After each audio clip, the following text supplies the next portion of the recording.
The story opens in the chilling silence of a warehouse, where bodies lay scattered like broken dolls beside a smoking gun.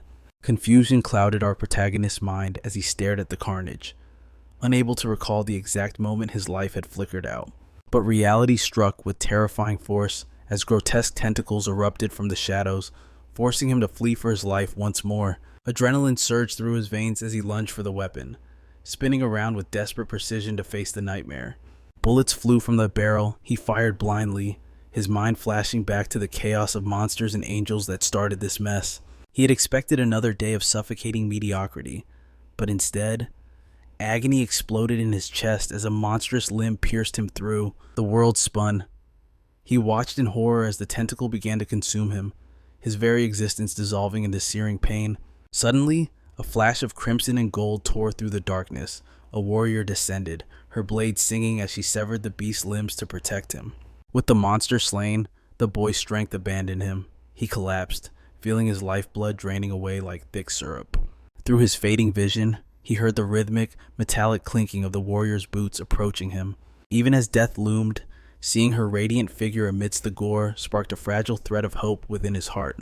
The angel knelt, ignoring the filth to comfort the dying man.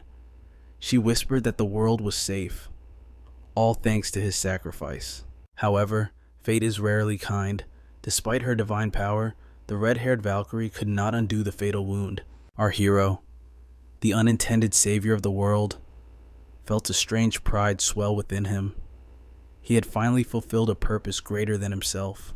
The warrior placed a gentle hand on him, and with his final breath, he begged to know the name of the one who avenged him.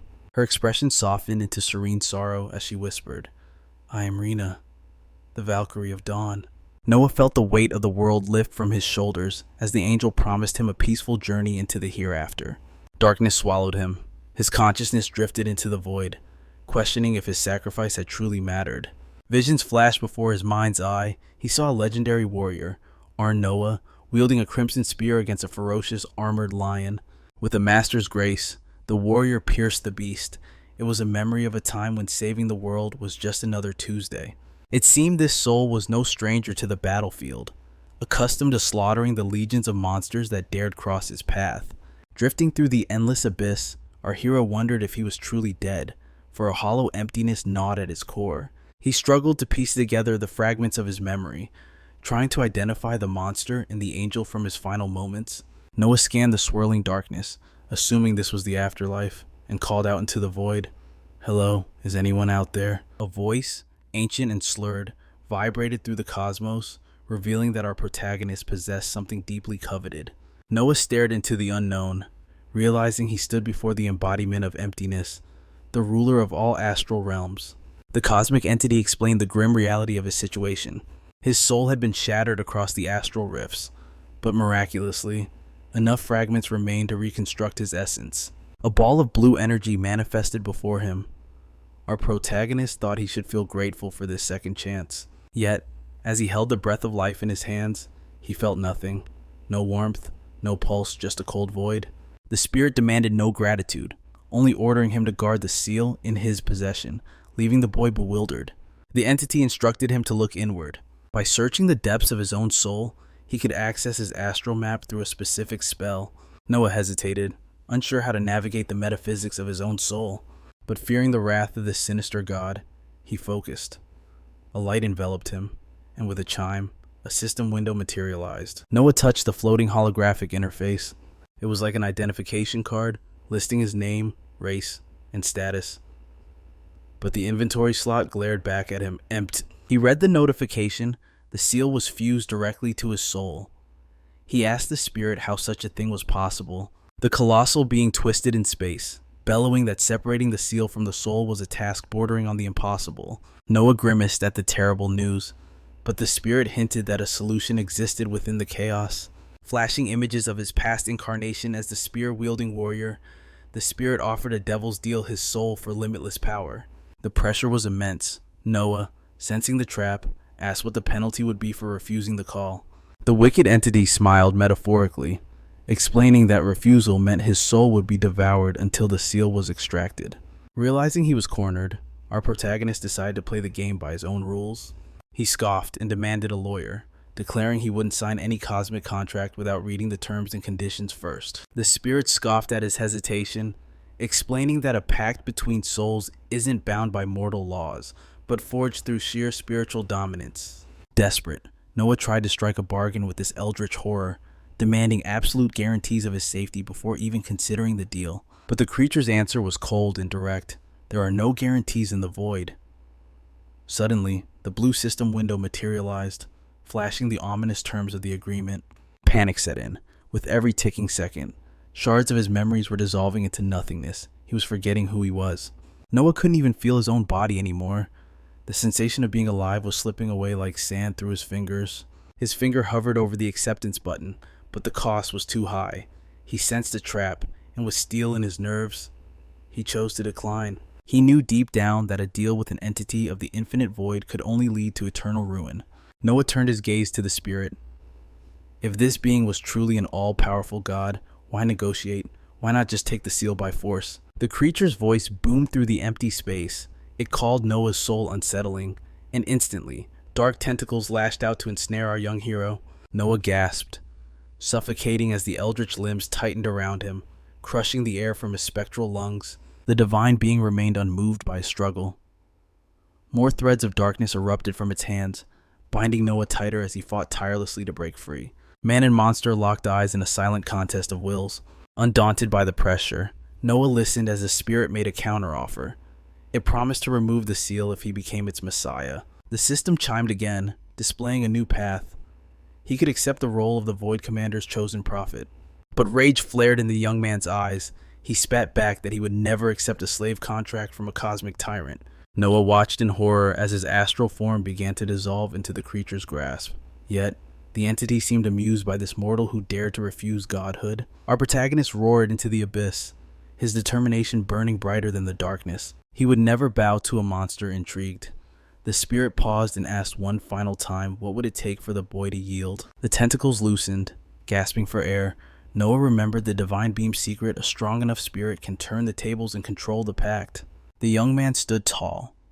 He proposed a dangerous condition if he controlled the pact himself. He would never betray the god of the void. The spirit scoffed. It saw no risk. With a single snap of its fingers, it could erase Noah from existence entirely. But the young man, sharp as a whip, called the bluff. He claimed the Almighty hadn't killed him yet because, in truth, it couldn't. The god was powerless to destroy him. The hooded figure burst into laughter. It found the mortal's arrogance hilarious, believing he was superior to cosmic power. Then, without warning, the entity invoked a forced agreement. Our protagonist would be reborn as a child of the void. The transformation had begun. Noah screamed in indignation. The being declared his soul was now shackled to the abyss for all eternity. As the system flashed the rebirth confirmation, the dark voice lingered. The incarnation of the void echoed one last thought. It was curious to see how this defiant boy would wield his new chaos. Noah felt his body warp, sucked into a black hole. In an instant, he materialized in a dark temple, surrounded by hooded figures chanting to the Lord of the Abyss. As the chanting reached a fever pitch, our young man sat up, dazed and confused. The monks froze in shock. They couldn't believe their idol, the Lord of the Abyss, was actually moving and speaking. Suddenly, a bald warrior marched in, dragging a prisoner. The frenzied monks erupted into cheers, praising their dark lord once again. Noah stared as a gagged woman was thrown violently at his feet. The cultists bowed, claiming they were honored by his divine presence. Realization hit him like a truck. She was a sacrifice. A look of pure indignation twisted the young man's face. The executioner unsheathed his blades, steel glinting in the torchlight. Noah froze, his mind racing for a solution. Cold sweat trickled down his temple. He was flying blind. He needed information, and he needed it now. He snapped open his system window. A new mission flashed before his eyes: escape the cultists. Frustrated, our protagonist stood up and checked his body. Had he been turned into some kind of elemental monster? He glared at the monks, demanding to know where he was. His commanding tone sent shivers of anxiety through the religious fanatics. One of the hooded figures, a man named Ben, stepped forward, trembling nervously. He stammered that this was the abyss of Arender. They had summoned him to beg for a blessing in exchange for blood. Noah instantly got into character. With a voice like thunder, He roared that he didn't appreciate being woken up for such pathetic mortal favors. The monks fell into despair. They scrambled to explain it was a misunderstanding, claiming this material abyss was his to command as he pleased. Our protagonist paused, his mind working like a chessboard. He needed to understand the rules of this twisted game. He triggered his identification skill to scan the room, even though the situation was still shrouded in mystery. Fully awake, Noah activated his senses to analyze the threat standing before him. His eyes scanned the room, a crazed abyss cultist, a hulking executioner, and the sacrificial offering a terrified girl sprawled on the cold floor. A plan formed in his mind. Saving her wasn't just heroic, she was his ticket out of this hellhole. Desperate, Noah opened his system interface. He pulled a specific item from his inventory, a scroll bearing the direct seal of the Master of the Void. It was time to gamble. Channeling the aura of the abyss, Lord once more, he proclaimed that he would only grant his divine blessing if the woman was spared. To the monk's shock, he pointed at the girl and issued an absolute command: "She is now my servant." With a chilling glare, he dared them to object. Trembling, a devotee stammered that the blood pact required her death, but Noah's eyes narrowed. He declared that from this second forward, the rules of the game had changed. Confusion rippled through the cultists. Ignoring their protests, our protagonist strode confidently toward the altar, cutting through the tension. Noah crouched before the trembling girl. In a low whisper, he promised her, "I don't know what's going on, but I swear I'll get you out of here." He stood up, raising his hand high, declared with imperial authority that she belonged to him, but suddenly, a booming voice shattered the atmosphere, demanding to know who dared interrupt. Noah snapped his head toward the sound. Using his identification skill, he spotted a group of high-ranking monks protected by a barrier. The elders of this twisted sect had arrived. The situation spiraled out of control. A sniveling monk pointed at Noah, exposing his deception to the boss regarding the Lord of the Abyss's true will. The boss roared in fury. Realizing Noah was just a human imposter, he screamed for his minions to capture the fraud immediately. Instantly, the system window flashed red. The objective shifted from escape to annihilate all enemies. Moving with the explosive power of a linebacker, Noah launched himself at the bald executioner, slamming him to the ground. The impact jarred a key loose, but our hero was too focused on raining heavy blows upon the man's face to notice it at first. The executioner shivered in fear, his eyes darting to the floor. Noah followed his gaze and spotted the glimmer of the key. Adrenaline spiked. Noah snatched the key and hurled it like a star quarterback, spiraling it perfectly toward the girl to unlock her chains. But the fight wasn't over. The executioner scrambled up, gripping his massive sword. Noah spun around, instantly dropping into a combat stance. The bald giant didn't hesitate. He raised his heavy blade and charged. Noah watched him closely, analyzing the attack pattern to counter. But suddenly, a dark paralysis took hold. A shadow bind skill locked his arms, revealing a sinister, smiling reflection on the floor beneath him. Completely vulnerable, the executioner drove his sword through Noah's chest. His health bar plummeted to critical levels as the force threw him backward. The executioner raised his blade for the finisher. Noah, vision blurring, looked up in despair only to see the enemy's sword suddenly engulfed in flames. In that split second, Noah realized the fire wasn't meant for him. The executioner screamed as he was incinerated to ash. The slave girl had awakened, unleashing her latent power while the monk scrambled to stop her. With a graceful wave of her hand, she unleashed hell. A torrent of fire swept across the altar. The charging cultists were caught in a vortex of relentless flames, turning into dust before they could even scream. The boss, veins popping with rage, roared that he would personally execute this fire-wielding witch. Meanwhile, a stray monk rushed at Noah, who was struggling on the ground with only 8% of his HP remaining. But legends don't die that easily. Gritting his teeth against the pain, Noah snatched a sword lying nearby and surged upward. He slashed through the fanatic without mercy, even as the strange shadow entity continued to watch him from the ground. The monk fell dead. A notification chimed, mission complete, enemies eliminated, and Aurelia Foster saved. However, a system error occurred. Because he hadn't chosen a class path, he couldn't absorb the experience points. The system prompted him urgently open paths. It promised a cleansing power that could save him. Noah's life force was draining by the second. The system blinked, waiting for his confirmation to evolve. But his body reached its limit. Before he could select a path, darkness consumed him. Dying like this? It felt like a sick joke. The sensation of falling took over as his consciousness was forcibly transported back to the astral space. Silence. Then his eyes slowly fluttered open. He was staring directly at a claw machine. He sat up, bewildered. He was inside a modern game store. Suddenly, a voice commented dryly, "I've been waiting for you." A bored employee wearing a badge that read Dylan gave a lazy wave to our confused protagonist. Noah demanded answers immediately. "Who are you? Where am I?" But Dylan just sighed, asking if he was another void emissary here to ruin his shift. Noah stood frozen, his mind racing to process the absurdity before him. Sensing the protagonist's hesitation, the mysterious clerk stepped forward to unveil the secrets of this realm. He called himself Dylan a first name only. He noted wryly, because Noah's own subconscious refused to grant him a lineage. Noah crossed his arms, unapologetic.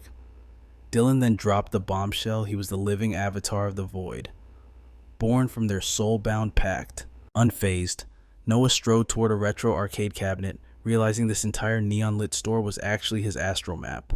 The screen flared to life. A congratulatory message flashed he had earned a diamond prize, unlocking 3 simultaneous evolutionary paths. Dylan explained that the map was the magical architecture of Noah's very soul. Yet, beneath his helpful tone, a spark of irritation burned at human ignorance. The avatar of the endless void, now revealed that this arcade mirrored Noah's ancestry. With a knowing look, he asked if the pixelated light stirred a sense of nostalgia. It did. It screamed of childhood memories, unleashing a virtual Hadouken. Noah cut to the chase. Why was he here right now? That was above Dylan's pay grade. However, he judged that Noah's presence was triggered by a unique, perhaps desperate circumstance. With a smirk, he pointed to the console. Press start. The screen shifted to astral fight mode. It scanned him, detecting anomalies in his past lives. Before offering a class selection menu, Noah stared, intrigued by how to forge his destiny. Dylan stepped in to break down the 4 pillars of power: strength, constitution, agility, and magic. These stats governed his very existence. The screen displayed how different paths would boost these attributes, turning him into a powerhouse. But power comes at a price. Pursuing high-tier paths blindly could lead to potential bottlenecks in his growth. Dylan ran a simulation.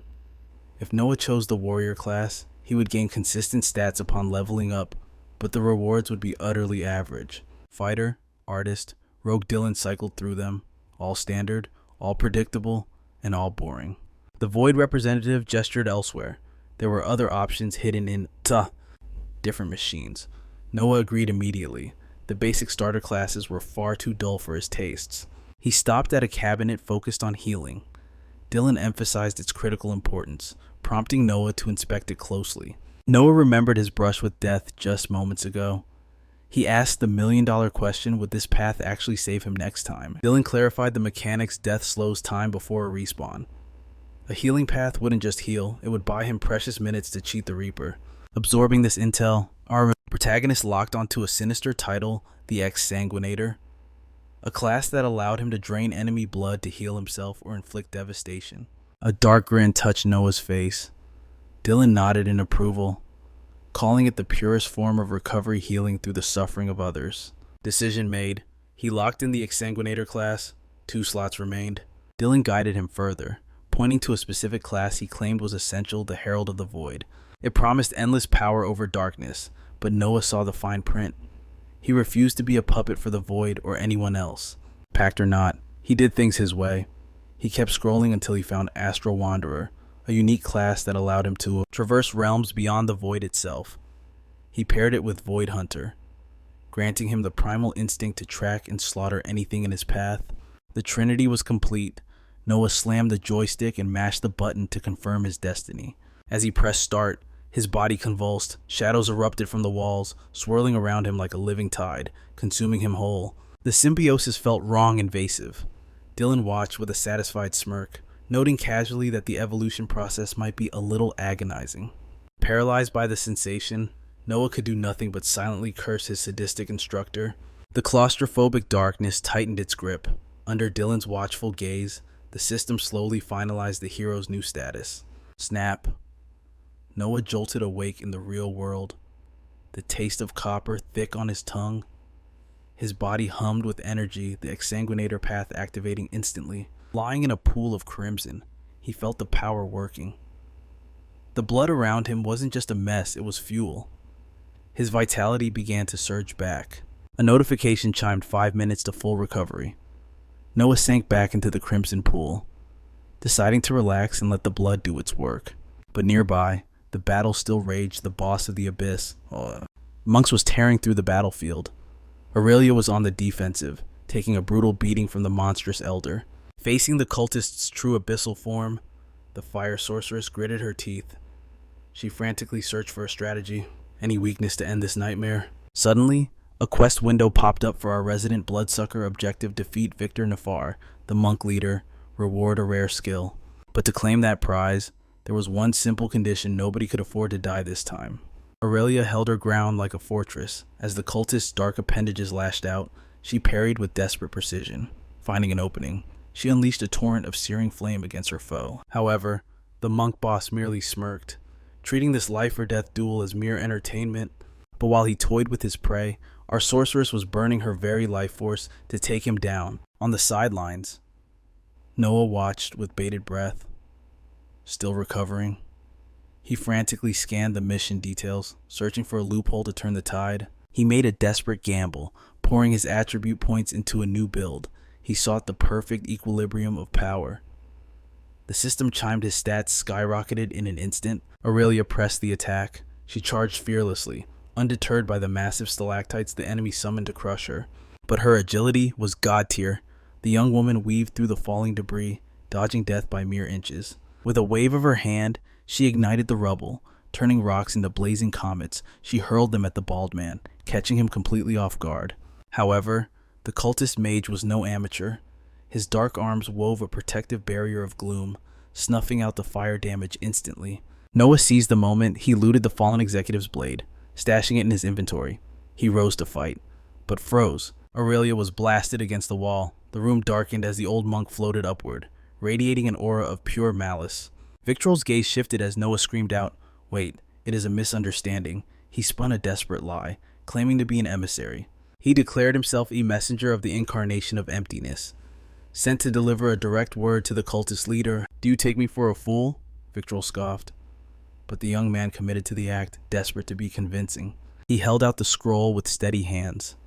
"The emptiness sends its regards for your devotion," he proclaimed. Victor hesitated, staring at the document. Noah prayed the bluff would hold and bring a miracle. But the old man's face twisted into demonic rage. To lie about the incarnation of emptiness, that was the ultimate heresy. The plan had failed.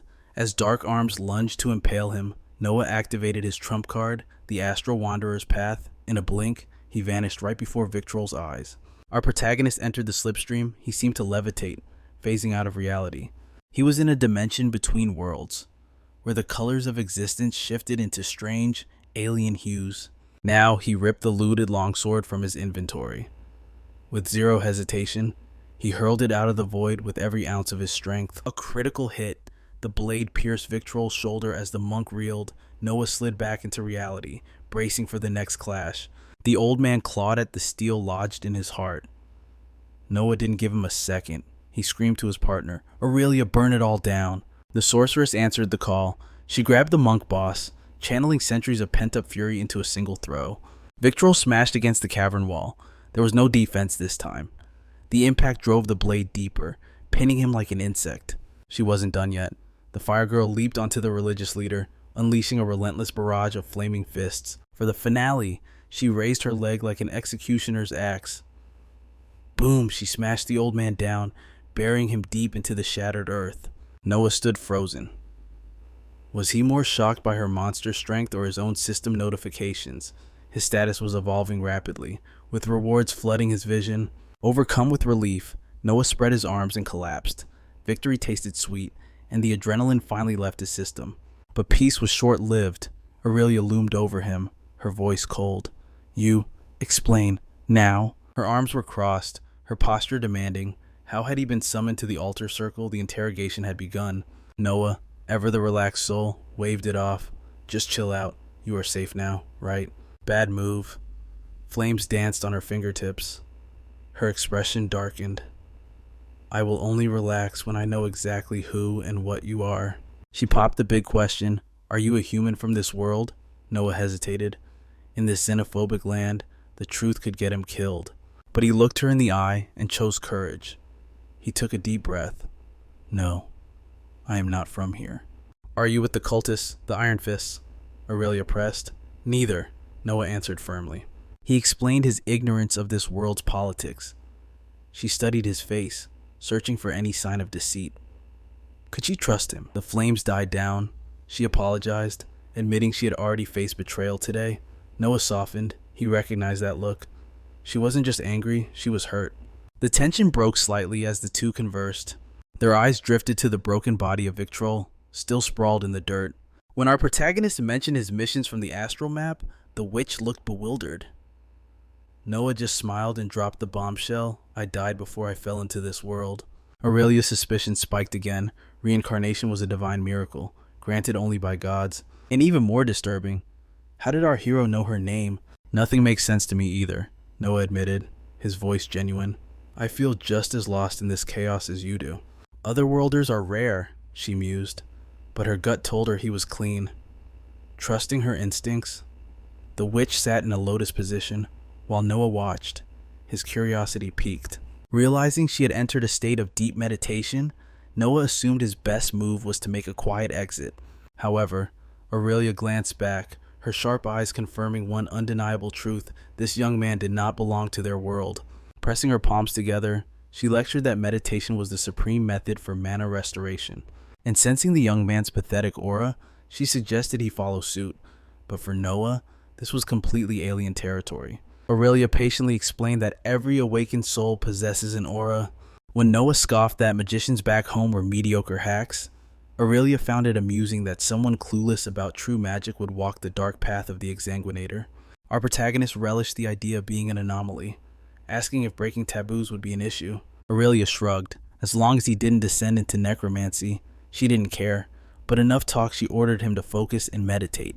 Noah zipped his lips, and instantly, the system materialized before his eyes. A notification chimed he had acquired the meditation skill, unlocking a brand new mana bar to go with it. While his energy recovered, our hero decided to investigate the mysterious interface. The glowing blue window hovered in the air, begging to be explored. Sliding his finger across his attributes, he discovered a terrifying ability, the power of obliteration. This skill could channel void energy to erase anything that dared cross his path. Noah stared at his palm, testing the energy, until a red warning flashed. He was draining his own life force through the void. Far from scared, a devilish grin spread across his face. The exsanguinator path was exactly his style. Once his mana hit 100%, the young man rose and approached Victrol's corpse, which lay cold on the ground.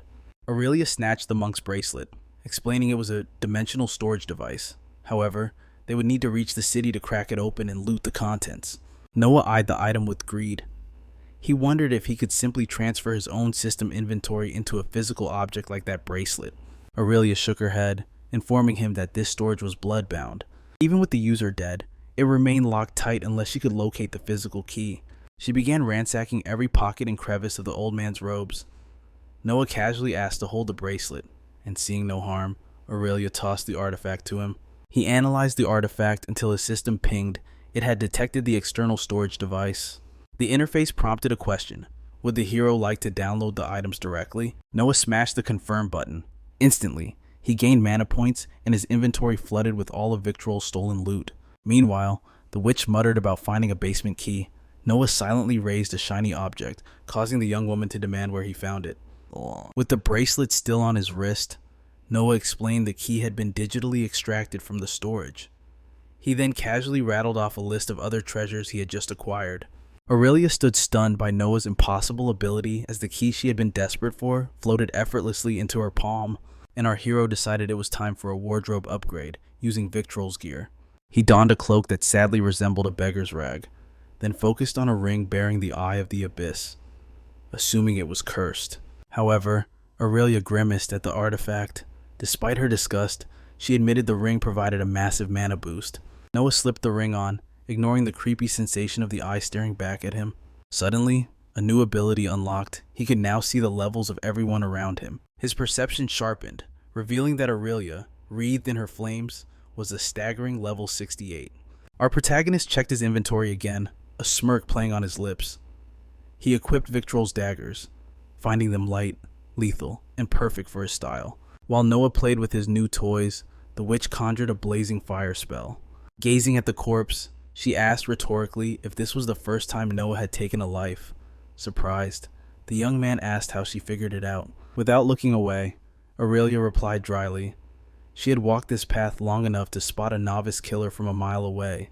Noah watched as the sorceress incinerated Victrol's body into ash. As the flames danced, he asked why she chose such a grim profession. She explained that among many reasons, her duty was to shield the innocent from the world's evils. Aurelia turned to Noah, who was still fiddling with his system interface. She asked softly if he felt any regret over killing the monk, but his answer was devoid of remorse. "Better their mother's cry than mine," he replied coldly. Aurelia nodded, confessing that the monks would have reaped countless innocent lives. She knew this pain well, having been sold to the cult by a group of treacherous adventurers. Noah, busy pulling skill books from his inventory, looked up. He asked if she considered him a good adventurer. The sorceress smiled. Despite his low rank, the boy had done everything right. She praised his calm under pressure and the fact that he saved her life. Noah felt a wave of relief.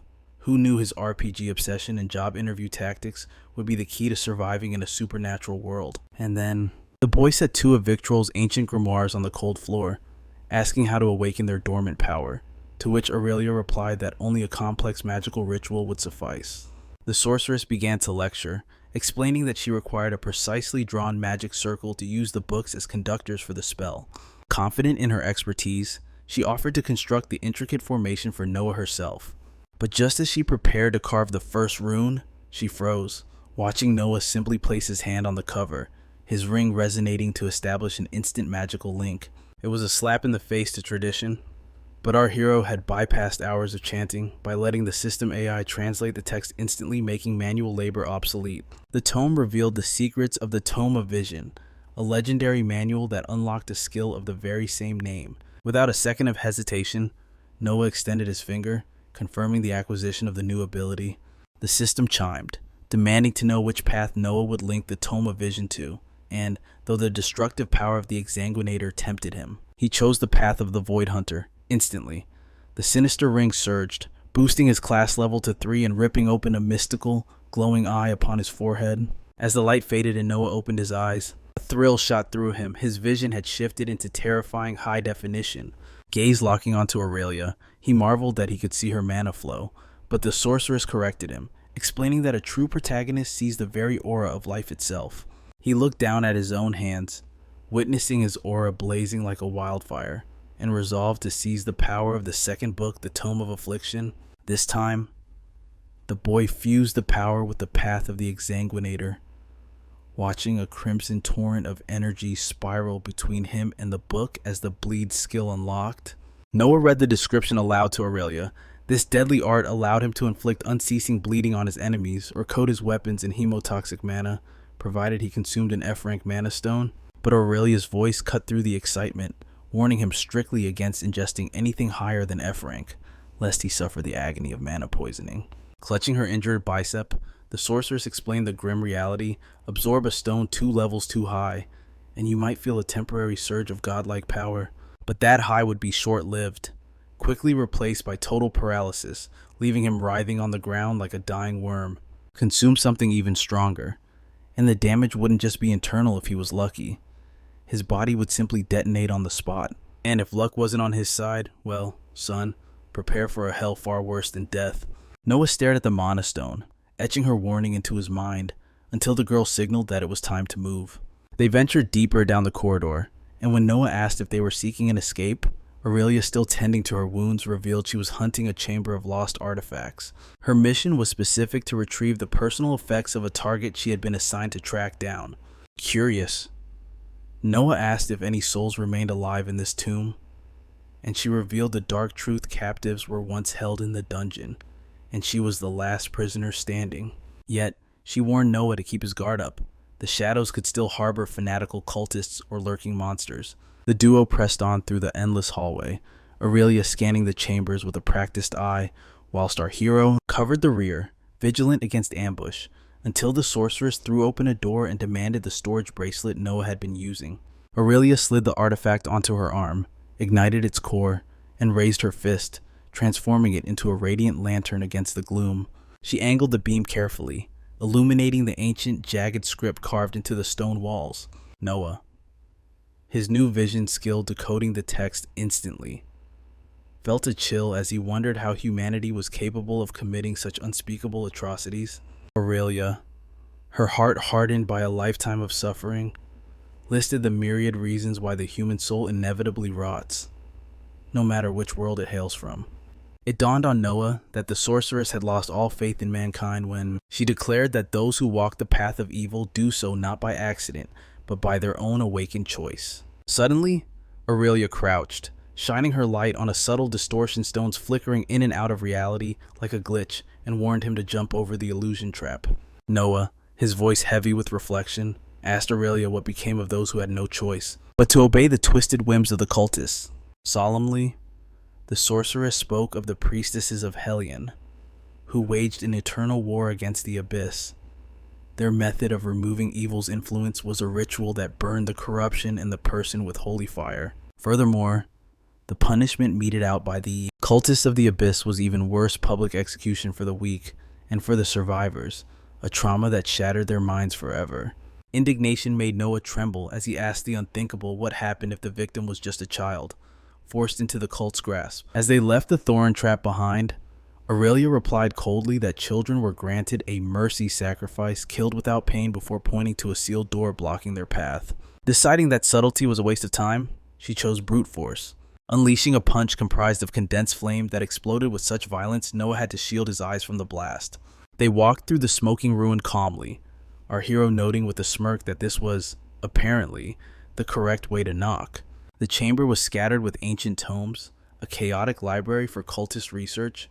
Aurelia flipped through a dusty volume, dismissing it with a sigh, convinced nothing of value remained in this wreckage. But Noah thought differently. He closed his eyes, slipping into the twisted mindset of a cult leader. If he were hiding dark secrets, he wouldn't leave them out in the open. The real treasure would be concealed. Guided by his gamer instincts, he approached a nondescript shelf. His hand hovered over a specific dusty book, and suddenly, his detection skill triggered. Jackpot. The tome contained a legendary skill, Call of the Abyss, a power capable of tearing open the void to summon creatures from the darkness. Noah's fingers itched to learn the skill immediately. However, he held back. The priority right now was locating the hidden zone, not power leveling. He began dismantling the bookshelf, pulling volumes away. Aurelia raised an eyebrow at his odd behavior, but Noah just shrugged, claiming he was mimicking a trick from old movies. Call it luck or destiny, but his fingers brushed against a hidden mechanism behind the books. He pulled a key from his inventory, his heart racing as he slotted it in. Click.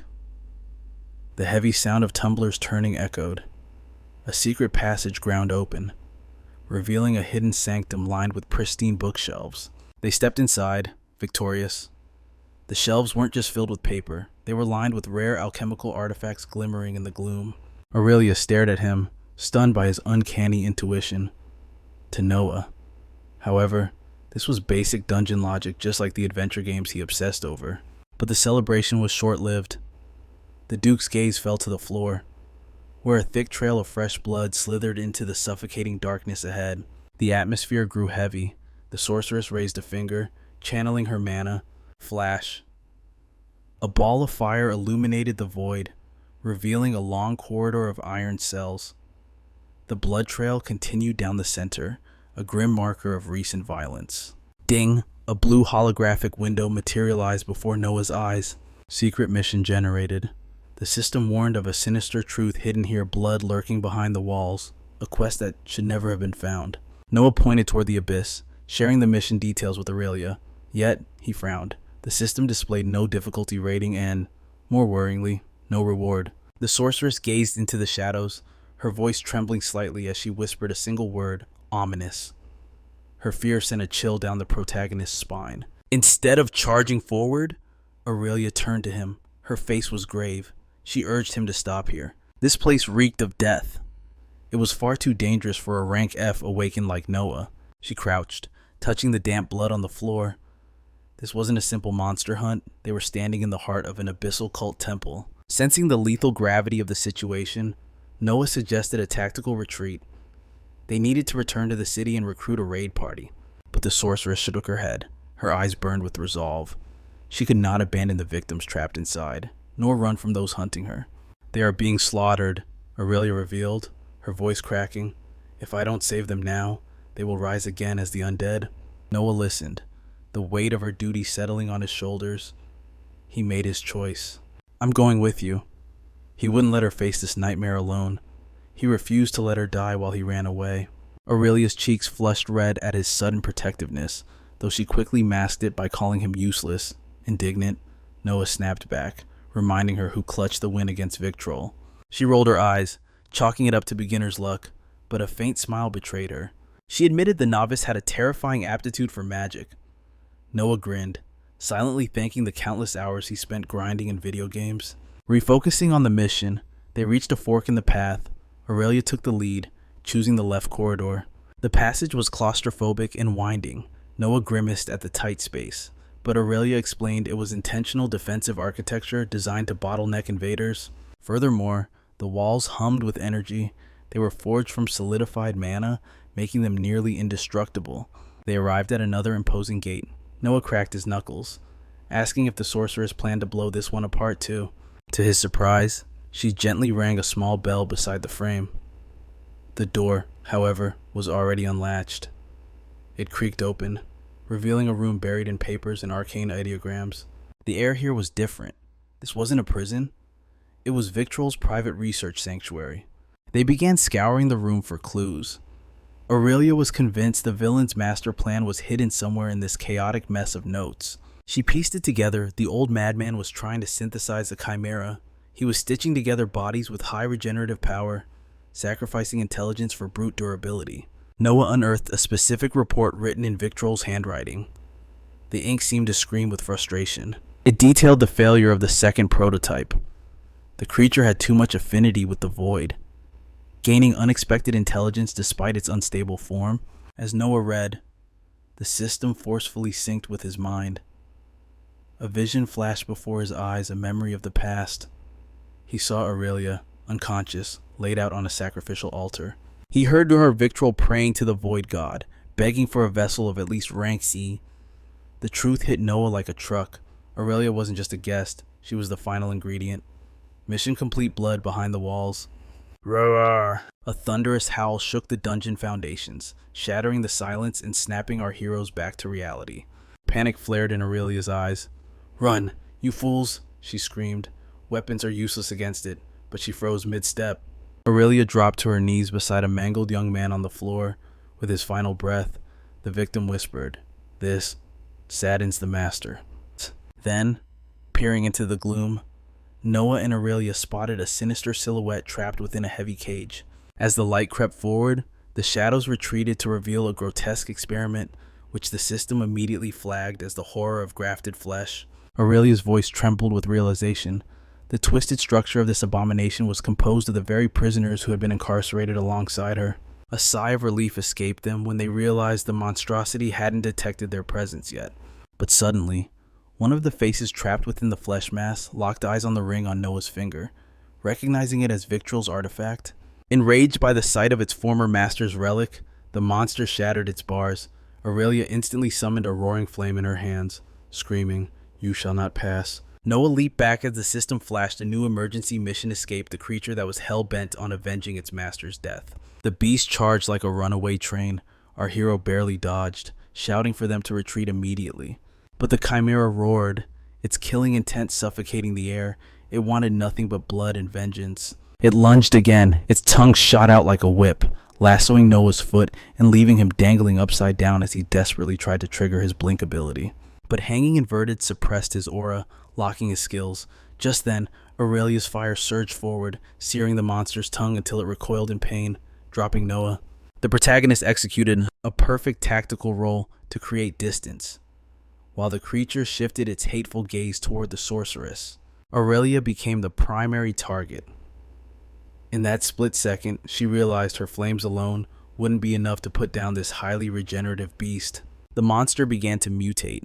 It twisted into a spiny lizard form and unleashed a sonic scream so shrill that Noah had to cover his ears until the system granted him resistance to the deafening noise. However, the creature unleashed a volley of deadly quills at Aurelia. She dodged with lethal grace, channeling her fire magic as she closed the distance.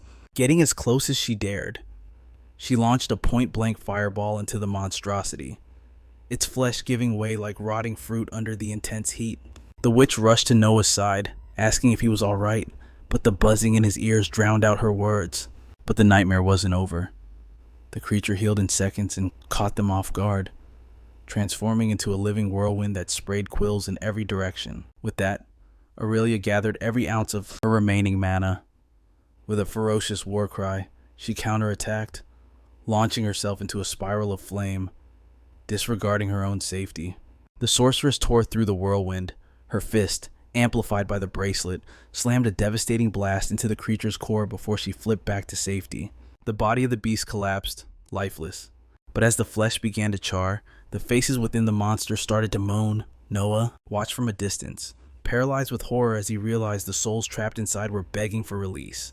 Aurelia closed her eyes, centering her spirit to gather the absolute maximum output of her mana. She raised her arms and unleashed a massive torrent of hellfire, incinerating the chimera from end to end. Yet, Noah stared in disbelief. The creature was still not dead. He gritted his teeth and held his fighting stance. The voices of the chimera screamed in the agony of the burn until, suddenly, a horn erupted from the melted flesh, followed by a massive dragon wing. The beast evolved again. It twisted into a colossal horror with razor-sharp teeth, letting out a roar that shook the very foundation of the dungeon. The system identified this new form as the ghostly whale. Noah tried to steal his mind, partially resisting the status effects. But the sheer terror inflicted psychic damage, knocking our hero to the ground dazed, his stats and skills drastically debuffed by fear. Meanwhile, the chimera warped into another disgusting form, fueled by the power of its constant mutation. It charged at Noah, who managed to trigger the blink ability from the astral wanderer's path just in time to dodge the impact. The beast instantly switched targets, snapping its tongue at Aurelia. This time, she couldn't escape and was ensnared by the enemy. The chimera suddenly shifted its attention again, ignoring the captured mage to rush Noah, even as he blinked through space. Our hero jumped to evade the strike, only to spot Aurelia lying unconscious against a far wall. The monster turned back toward the sorceress, losing track of Noah. Seizing the opening, Noah drew his daggers from his inventory and plunged them deep into the abomination's back. The beast barely flinched. It swung its massive tail at the hero, forcing him to activate Blink again and vanish into the void. But the system flashed a warning low mana. Noah instantly consumed a rank F stone, restoring his energy to 100%. Power surged back through his veins, moving at full throttle. The young man turned into a blur, piercing the creature with a barrage of continuous dagger strikes. Noah leaped away, creating space as the beast struggled to recover from the relentless combo. Noticing his mana dipping again, he reached out toward the spilled blood of the beast, activating Drain through the blood-sucking path. But the enemy resisted the skill completely. It charged with renewed fury at our hero, who vaulted onto the beast's back, ready to deliver another round of strikes against the unstoppable monster. With his mana critically low, Noah retreated to consume an E-rank stone. The energy surged through him, boosting his reserves by 200%. With his Blink skill supercharged, his attributes skyrocketed in an instant. He couldn't waste the second wind. The hero charged at the beast, unleashing the devastating power of obliteration. Noah danced through the air, dodging the monster's snapping jaws, and plunged his daggers deep into its flesh with fierce precision. His barrage was relentless. The sheer volume of attacks caused his skill mastery to evolve to level 3 right in the heat of battle. Feeling the raw power course through his veins, the young man focused every ounce of strength for the final blow. He knew this would end it. But suddenly, the E-rank stone's effect vanished. Despair washed over him as his attacks lost their edge against the monster's hide. The creature seized the moment its tongue lashed out like a boa constrictor, wrapping around Noah and crushing him in an inescapable bind. The situation had gone from bad to nightmare. His partner was unconscious, and he was completely immobilized. Then, without a shred of ceremony, the monstrosity opened its maw and swallowed our hero whole. But Noah refused to die here, inside the beast's acidic belly. He triggered his recovery skills and began to carve his way out, slicing the creature from the inside like a butcher. It worked. The chimera collapsed, its tongue falling limp as Noah burst from its gore-filled stomach, utterly exhausted. The twisted faces on the monster's skin seemed to writhe one last time before fading. Noah wiped the beast's fluids from his face and stumbled toward Aurelia. The system chimed in celebration victory achieved as evolution paths began to unlock. But the adrenaline was fading fast. Noah couldn't hold on any longer and collapsed face first into the dirt. As consciousness slipped away, he received the Tome of Vital Force and completed the blood absorption of the Terra. Once the system finalized the process, Noah's trembling hand clawed at the ground. He summoned every ounce of will to rise again. He immediately dropped into a meditative state, desperate to recover his drained mana pool. It seemed to be working, but suddenly, agony gripped his heart. He fell back, confused and in pain. The system flashed a warning: mana poisoning detected. His HP began to plummet. Aurelia stirred, asking if he was awake. Through the grit of his teeth, he groaned that he wished he wasn't. As our protagonist writhed in pain, the sorceress stared in disbelief. He had defeated the enemy and saved her life yet again. Aurelia tried to apologize for being useless during the fight, but she stopped mid-sentence. She sensed the chaotic aura around him. She recognized the mana poisoning immediately, though she admitted traditional cures wouldn't work. However, she assured him it wasn't lethal. Raising a hand, she told him there was one way to purge the toxins. They sat facing each other in the lotus position. Aurelia instructed Noah to vent his mana until his core was completely empty. Trusting his friend, Noah followed her lead and began to drain every drop of energy from his body. The system performed an X-ray of his heart, confirming his mana was hitting critical lows. He grew weaker by the second, but the poisoning vanished along with the energy. Noah lay back, dazed and drained.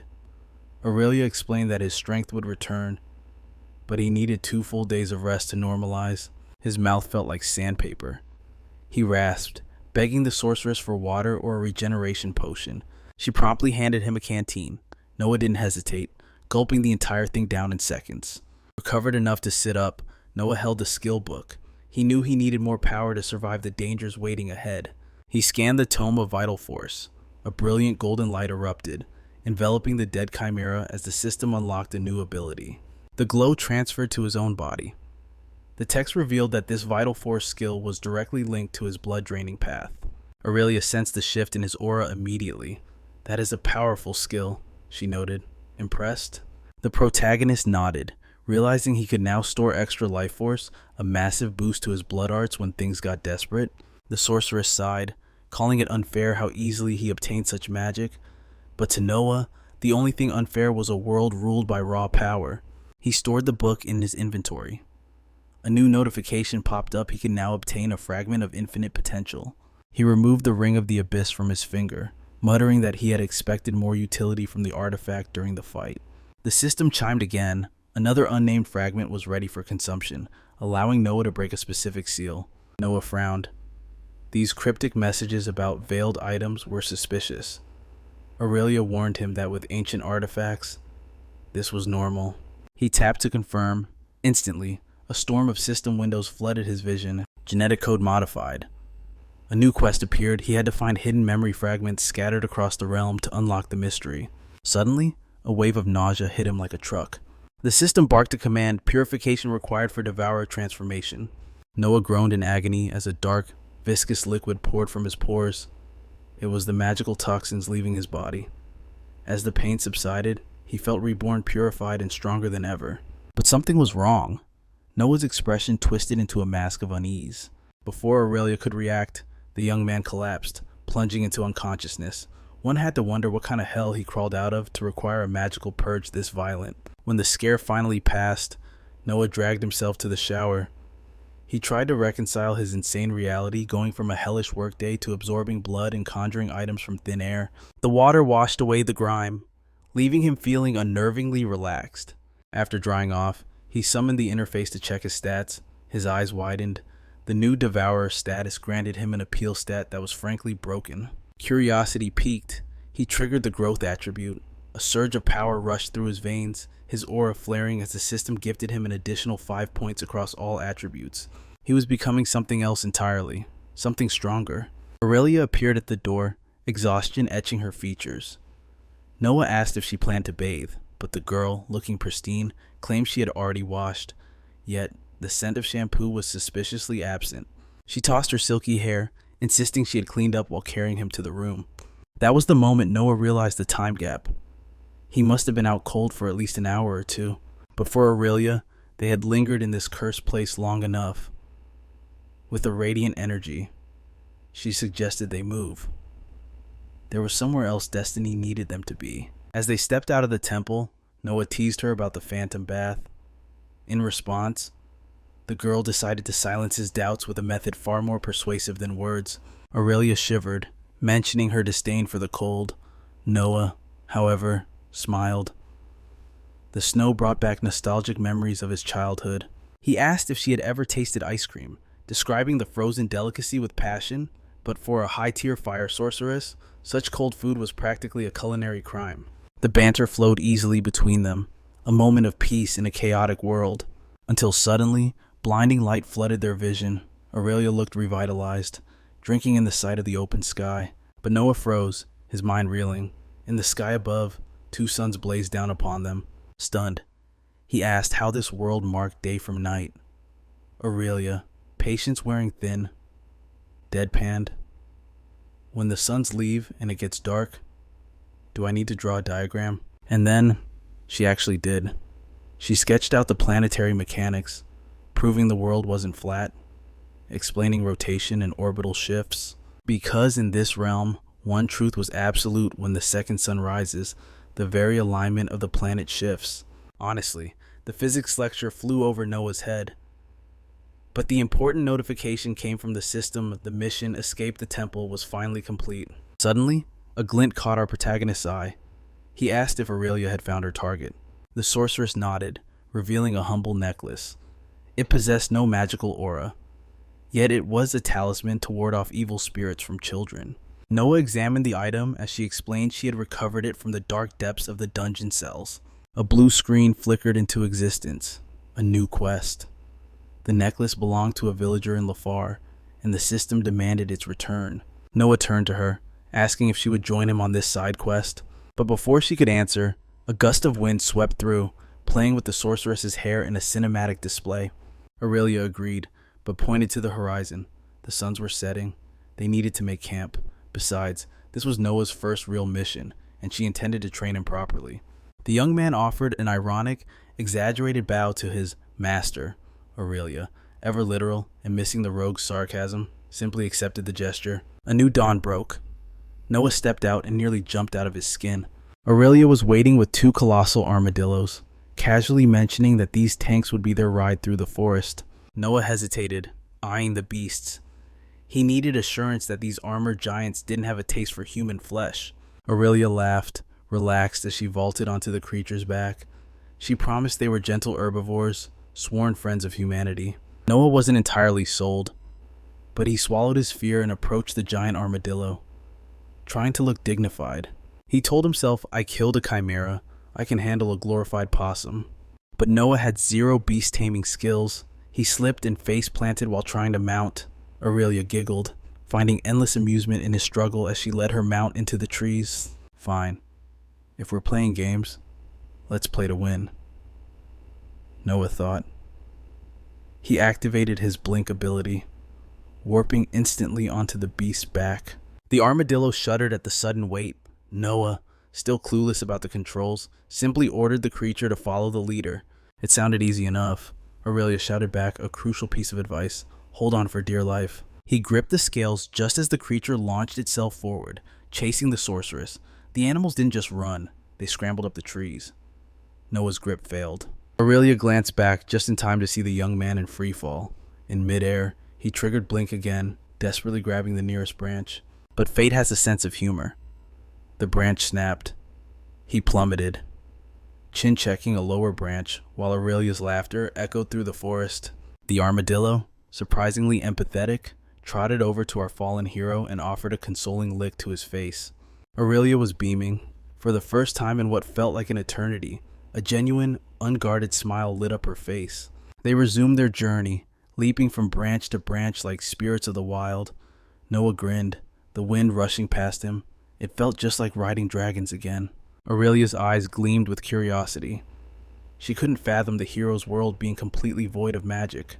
Noah explained that magic existed only in stories, books, movies, and ancient legends.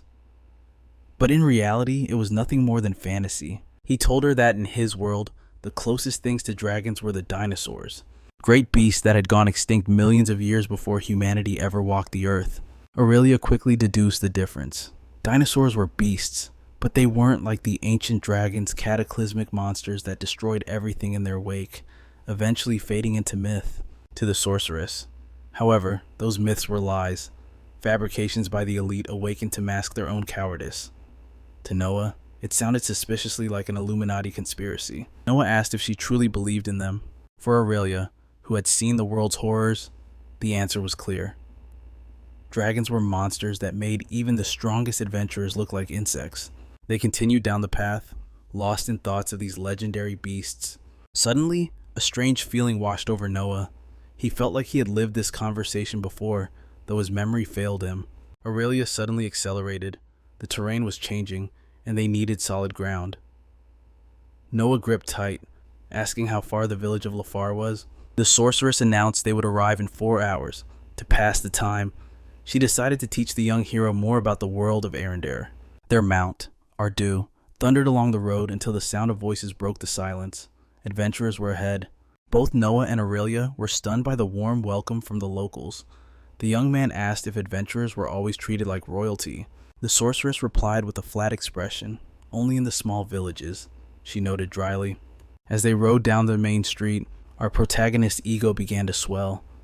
He thought it might be interesting to live a day as a true hero. He basked in the attention, watching the people applaud his triumphant entrance. They pulled up to an inn. Aurelia tossed a small leather pouch of mana stones to a stable boy, ordering him to tend to the armadillos. The boy was no fool. He checked the goods to ensure they were real before leading the beasts away. Noah was impressed by her generosity. He learned a valuable lesson: helping a worker with a tip pays off in any respectable universe. Aurelia used the moment to offer a piece of advice. Noah needed to remain discreet. "Will I have problems?" he asked. She admitted that for high-level travelers, probably. But in a fringe village like this, he was as significant as a potted plant. She suggested that upon entering the inn, if Noah kept his mouth shut, he would raise fewer suspicions about his strange origins. The innkeeper welcomed the adventurers warmly, asking for the duration of their stay. "1 night," Aurelia replied, slamming 2 mana crystals onto the counter. The man handed over a key, pointing them toward the last room on the left, up on the 2nd floor. Aurelia tossed the key to Noah. She had urgent business to attend to in the city, but our protagonist just wanted to soak it all in. For the first time, he was surrounded by strangers who didn't want to kill him. The innkeeper stared at the boy in confusion. Noah tried to apologize with awkward gestures, shrinking under Aurelia's disapproving glare. Had he already forgotten the part about being discreet? With a few intimidating slaps to Noah's chest, the sorceress turned to leave. "Be careful," she warned, "or you won't see me again." The innkeeper muttered that she was quite rough. But for our hero, that fierce attitude was the best part of working with her. The man offered Noah a drink. He knew only 2 types of people came from the Lost Forest: idiots or adventurers. He figured alcohol was the best remedy. Noah hesitated, remembering his magical detox, but eventually decided to wet his dry throat. The innkeeper bellowed to the waitress, "Bring a red moon for this man." Turning back, he asked for our protagonist's name, chuckling that the boy had a baby face. Noah took the mug and, completely ignoring Aurelia's orders, confessed the truth. "I only awakened yesterday," he blurted out. The old man was left speechless. As our hero downed the drink, the man asked what a rookie was doing with a high-ranked adventurer. "It's not worth dying just to impress a girl," he warned. But Noah sighed with contentment as he felt the liquid burn down his throat. He explained to the thick-mustached man that danger found him when he awakened, and he was just lucky Aurelia saved him. The innkeeper extended a calloused hand, introducing himself. Noah greeted him with a cordial smile. Suddenly, the system flashed a notification: Lorien, a warrior class. But the man explained he had retired after a tragic accident stripped him of his magic. Noah's curiosity piqued. He asked what kind of monster could do such a thing, shocked that one could lose their abilities permanently. Lorien's eyes grew distant. He recounted a mission to the north, where something emerged from the abyss and caught him off guard. It wasn't just a monster. He described a terrifying, pearlescent, translucent entity. The attack completely paralyzed the group's movement. Two were dead, one had lost an eye, and his mana was entirely drained and absorbed. The innkeeper shook his head, claiming he had never heard of such a creature. Suddenly, the system flashed a warning to Noah his blood was becoming poisoned. Frustrated, he suggested drinking something weaker. Lorien watched him, assuming this tolerance was just a passive effect of his constitution skill. He casually mentioned that the boy could turn off the skill if he wanted to feel the buzz. And so, Noah did exactly that, deactivating his vital blood. His excitement hit him instantly. He called for another round, declaring he was going to celebrate until he dropped. Lorien smiled with satisfaction, explaining the trick if Noah got too cheerful. He could simply reactivate the skill to sober up instantly and even cure the hangover. Shortly after, Noah let out a loud hiccup. The system chimed in, informing him that alcohol poisoning had reached level 2. With another hiccup, he reactivated the vital blood, instantly clean again. Noah asked about the lost villagers and if a search team existed. The mood shifted. Lorien stared into his mug, his face darkening as he lamented the fateful incident. He revealed the grim truth: it happened about 6 months ago.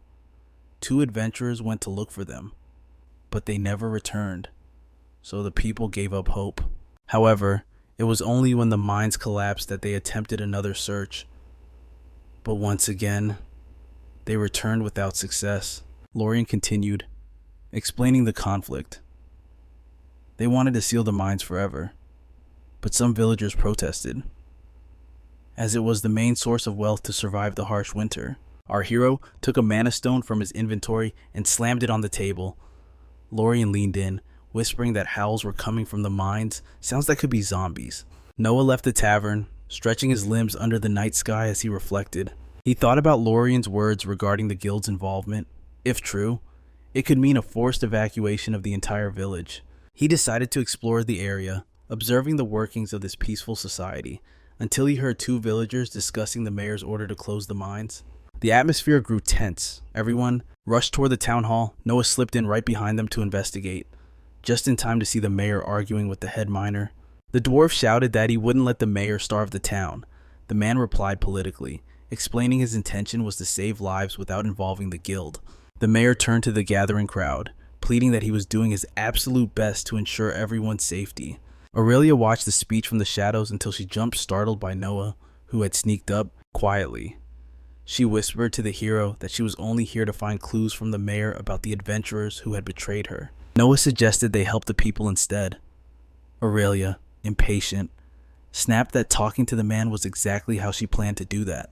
Noah shrugged, deciding it was time to teach the girl a lesson on how to use her charisma skill properly. Aurelia was indignant at the audacity of the novice. He carved his way through the crowd, declaring they didn't need to argue, as everyone wanted the good of the population. He insisted on a multilateral dialogue, taking control of the room, but the leader of the miners glared at him, demanding to know who this insolent boy was for interrupting the conversation. Then Noah, with sharp insight, wore an expression that said he had much to explain. Aurelia watched anxiously, hearing the murmurs rising around her. Noah bowed theatrically, revealing himself to be a newly awakened adventurer who would solve the village's problems. He then calmly explained the reality: they needed someone to go into the mine and come back alive, and he offered to take on the task. The miner leader crossed his arms, asking skeptically why the village should send a novice to die. Noah promptly informed him he wouldn't go alone, pointing straight at Aurelia. Hoot, not wanting this kind of exposure, nearly flew at the throat of the boastful protagonist with no way to escape the spotlight. The sorceress approached, stating she was a ranked adventurer hired for a mission connected to the mine's problem. The mayor recognized Aurelia, recalling her previous group. Playing along, she said this matter was part of her mission, but she was willing to assist the village first. Seizing the opportunity, Noah interjected that logic dictated they would need fair compensation.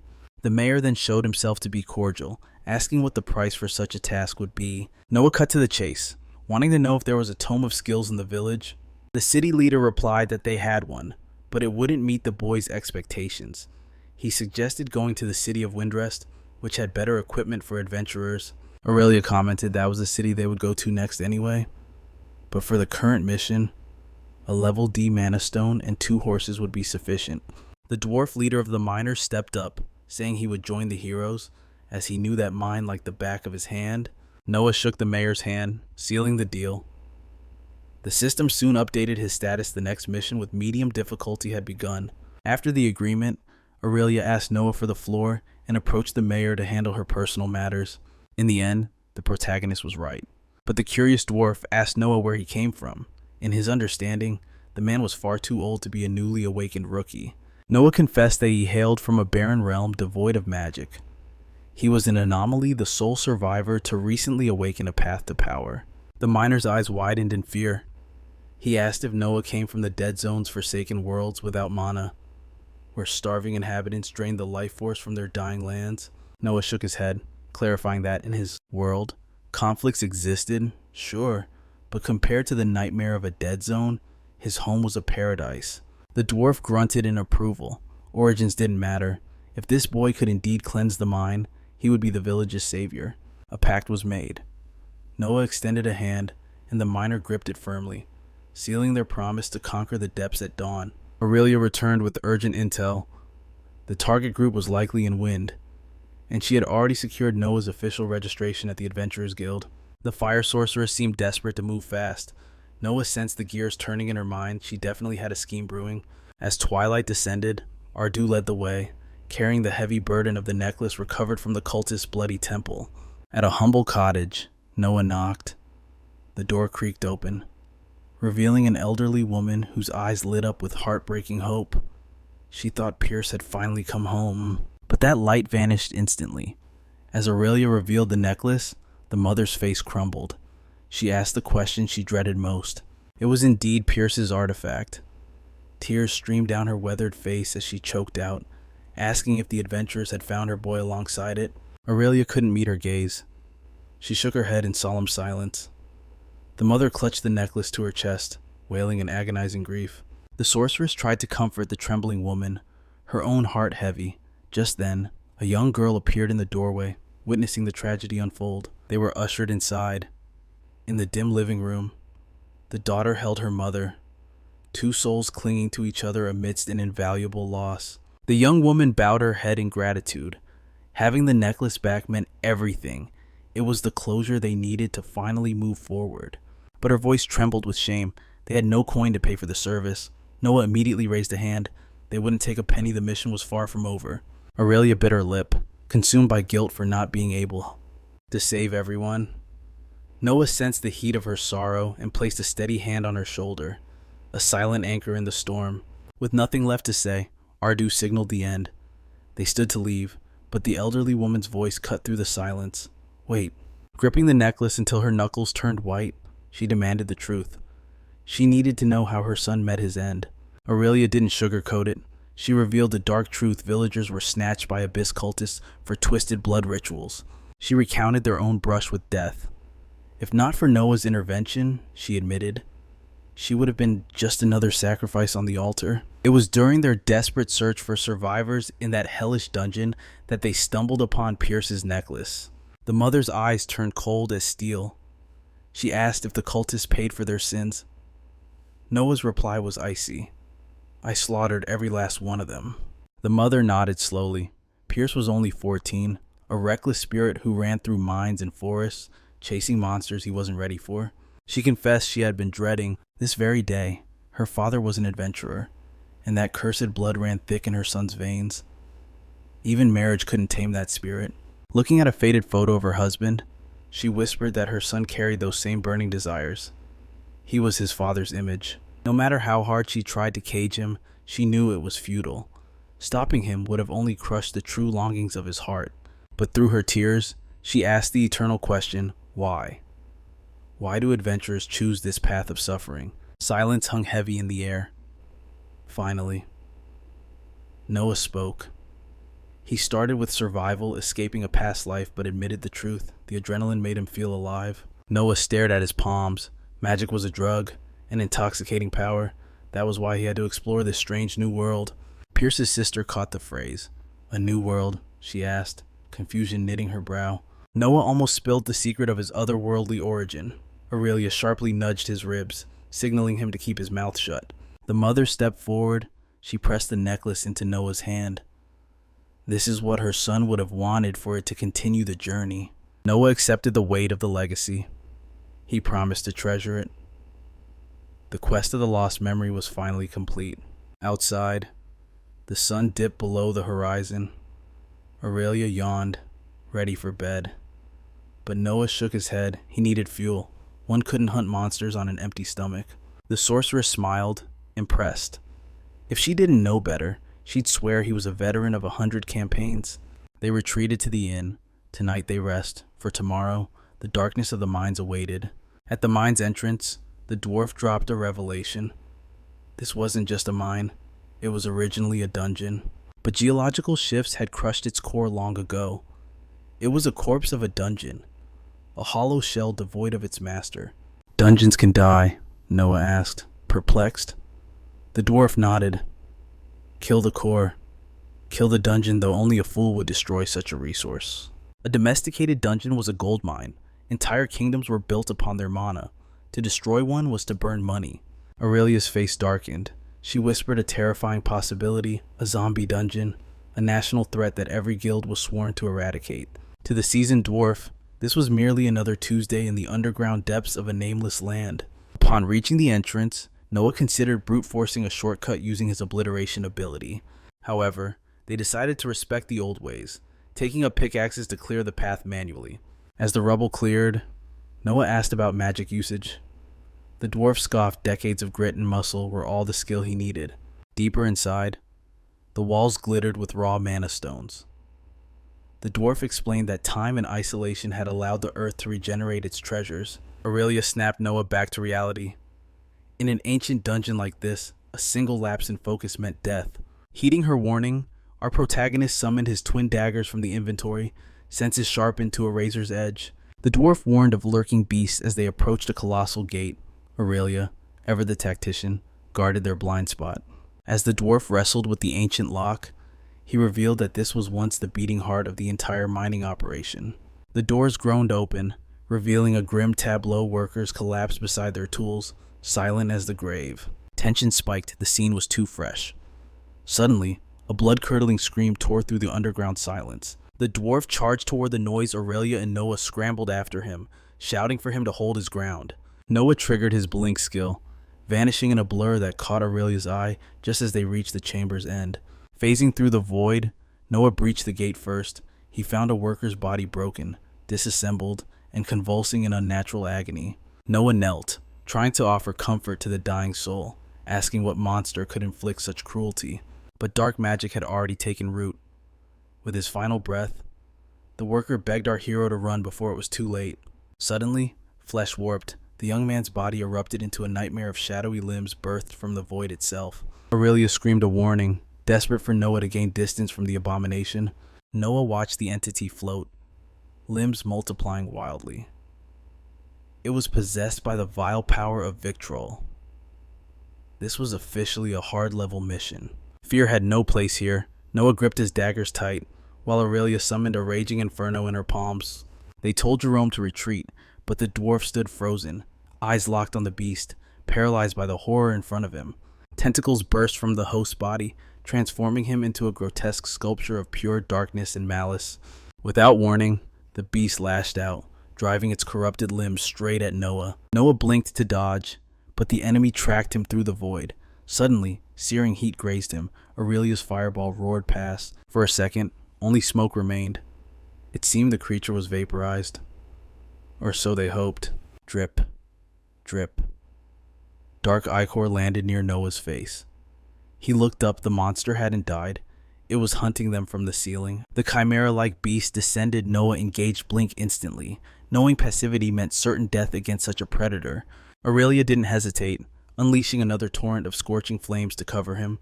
The monster deflected the blast. It snarled at the sorceress, a grotesque tongue flicking out in mockery. Undeterred, the heroine scanned the room. Her eyes locked onto a massive boulder atop a pillar. Wrapping the stone in telekinetic fire, she launched a blazing comet. It slammed into the enemy with bone-crushing force. The beast staggered. Noah saw his opening and dashed forward to end this nightmare permanently. He buried his blades deep. His eyes glowed crimson as his blood-drained skill siphoned the creature's vitality. Yet the monster refused to die. It thrashed violently, forcing Noah to backflip away to avoid a counterstrike. But the attack came at a cost. Necrosis poison infected Noah's veins, leaving him sluggish and vulnerable to the beast's barrage. Noah phased into the void to recover. Aurelia shouted and waved, desperately drawing the monster's aggro. It was no use. Spilled blood marked Noah's location. He was critical. His energy points had plummeted to 7% vol. A resistance potion materialized just in time, revitalized. He sprang back into the fray, slicing through tentacles with surgical precision. Aurelia channeled her remaining mana, firing a devastating blast that struck the servant of Victrol dead center. The beast collapsed again, but this wasn't over. They had to finish it now before it triggered a second mutation. It was still twitching. Noah activated his bleed effect, rushing in to deliver the execution blow. "Pull back," Aurelia screamed, but Noah was already there, severing a cluster of tentacles in one fluid, lethal strike. The beast was relentless, even in its death throes. It lashed out with virulent, poison-soaked limbs. Suddenly, the monster's eyes bulged. A sinister purple light enveloped the room. It was going to explode. Boom shockwaves rattled the mine. The system flashed red, critical damage and stun applied, but then a miracle vital blood activation restored his health by 500%. Noah crashed to the ground, his body screaming in agony. It felt like a scene from a nightmare. Gazing down at the severed stump where his hand used to be a brutal reminder that this wasn't a movie. Tremors shook his frame, but he swallowed the scream building in his throat. Instead of despair, his mind raced. Why had his vital blood ability failed to heal him? The necrosis poison was a creeping death, spreading fast through his veins. In a stroke of desperate genius, he jammed his bleeding stump directly into the holographic system screen, forcing a level 2 resistance boost. Beside him, Aurelia unleashed her power. She conjured a fireball of such intensity it rivaled the sun itself, hurling it at the monstrosity. But the beast blinked through the void, mocking their efforts. Noah refused to yield, clamping his dagger between his teeth. He charged like a mountain beast in a frenzy, ready to gore his target. Activating Hunter's Path, his movements blurred. He triggered obliteration instantly, aiming for a fatal strike. Noah was no longer human. He was a predator, with eyes burning like a furious beast. He bit down on the writhing tentacles dancing before him. His resistance stats skyrocketed as he endured the toxic assault. Together with Aurelia, they unleashed a relentless storm of attacks upon the enemy. "Get back, Noah," the sorceress commanded, preparing the finale. He leaped aside immediately when a mage cast a spell of this magnitude. You don't stand in the blast zone. Inferno flames licked every inch of the chamber, turning stone to slag. Yet, the monster was gone, slipped back into the safety of the void. A realization struck Noah like lightning. "Aurelia, light it all up," he roared. The creature traveled through shadows without darkness. It had nowhere to run. The sorceress raised her hands, channeling every ounce of her mana. She concentrated a flame so dense, the air itself began to warp. Victrol's wretched servant crawled frantically, desperate for a sliver of shadow. Noah seized the opening, driving his dagger deep into the enemy's shoulder. The beast phased into the void again, but it wasn't retreating. It reappeared instantly, its tentacles wrapped tight around Jerome's throat. "Don't bite it, you stubborn dwarf," Noah yelled. His mind raced. Pulling a specific item from his inventory, the scroll containing the letter from the god of the void. The creature froze. Sensing the divine aura, Noah's voice dropped, resonating with a guttural, dark power as he spoke of the artifact in his grasp. He wasn't just holding a scroll, he was wielding absolute authority. He was as bound to the abyss as the monster before him. Noah's aura shifted violently. The Born of the Void ability activated, wrapping him in a cloak of suffocating darkness. As he recited the commandments of chaos, the creature panicked, tossing Jerome aside to strike, but Noah was faster. He lunged, burying his blade straight into its corrupted heart. In its final throes, the enemy warped space again, targeting Aurelia. It was a suicidal gambit to drag them into the inferno. Explosions rocked the room. Noah stood amidst the roaring flames, unscathed, while the weakened monstrosity lay broken at his feet. He walked slowly to the dying beast, beneath the monstrous exterior. The faint voice of a young man whimpered, begging for release from this living hell. Noah looked down with cold pity. He granted the request, draining the creature's blood into a monostone and purging the poison from its veins. The young man whispered a final thanks before fading away. A cascade of system notifications appeared, level ups, rewards, and a sinister grimoire, the Tome of Abyssal Summoning. Noah gazed at the corpse with heavy eyes. That was a human once. Aurelia nodded solemnly beside him. It was a cruel and tragic fate engineered by madness. The system didn't care for sentiment. A screen popped up. Would you like to consume the abyssal creature? He tapped confirm. Kneeling beside the remains, he activated Devourer of the Abyss, absorbing the soul and every fragmented memory of the beast. A wave of nausea hit him like a punch to the gut. He gagged, but a gentle, grounding pat on the back from Aurelia helped steady his spinning world. Through the memories, Noah felt the excruciating torture the boy had endured. Disgust curled in his stomach, pure hatred for Victrol and the cult poisoning the people of Aeander. Rage boiled in his blood. Noah didn't just get angry, he swore a blood oath. He would slaughter every last cultist. The system responded to his resolve with a new quest: hunt and destroy the cult. Difficulty impossible. Sensing the heavy atmosphere, Aurelia placed a hand on his shoulder. We need to find you a healer, Noah, now. She supported his weight as they limped from the chamber. Fade to black. Noah awoke to soft music, rising to find a spectral phantom form where his hand had been severed. Good morning, sleeping beauty. It was Dylan, the most tedious void assistant in existence, looking far too comfortable. Noah blinked, scanning the modern room. What are you doing here? He grunted, trying to reconcile the magic battle with this strange setting. The man smirked, implying the answer was obvious. Noah's head throbbed, and the memories came rushing back: the blood, Aurelia, and his missing hand. And his. Dylan leaned back, relaxed.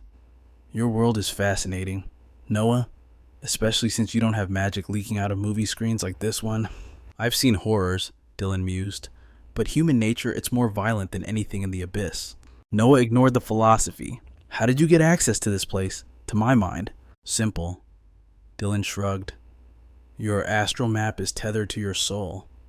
I just tapped into the archives of everything you know. Clear his throat. Since I don't know how long I'll be a guest here, I decided to binge watch your entire memory bank. Noah scowled. It wasn't the privacy invasion that stung. It was the implication that Dylan didn't believe he'd survive long enough to keep the connection. Don't look so sour, Dylan chuckled. I must congratulate you. You exceeded my survival calculations. The sarcasm dripped from every word, grating on Noah's nerves. Enough was enough. Noah snatched the remote and abruptly killed the TV screen, deciding the shadowy assistant was more interested in sabotage than support. With a casual touch to his head, Dylan scoffed at the accusation, claiming such betrayal was never part of their blood pact. And besides, he admitted with a dark grin, he was practically counting down the seconds until Noah's death. Watching this guy stumble through the chaos was pure entertainment. However, Dylan's presence here wasn't just for amusement. He had a far more specific agenda. While Noah studied his shimmering spiritual hand, the assistant dropped a hard truth: Noah lacked the power to destroy the abyssal cultists.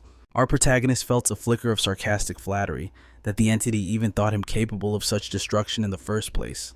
But the bespectacled man adjusted his glasses, his expression grim, stating plainly that he didn't believe Noah could do it, though his opinion carried weight.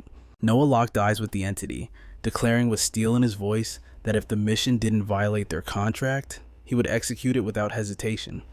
Dylan pressed on, demanding to know what it would take for Noah to abandon this suicide mission, insisting the cultists had their uses despite their disconnect from the void. Our hero shot back coldly, telling the assistant that his motivations were none of his business. Dylan then appealed to greed, claiming every human had a price. He asked what Noah desired, preaching that in this cruel world, one person's smile always cost another person's tears. The assistant spoke with grim finality, warning that whether Noah chose to kill or protect, it was meaningless. No matter who it was, Noah would never change the fundamental laws of the world, for he was nothing but a fleeting mortal.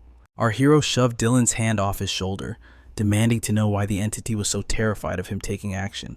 Rage flared as Noah argued that wielding the void's power wasn't inherently evil, even for Aurelia, whereas the cultists only served their own selfish greed.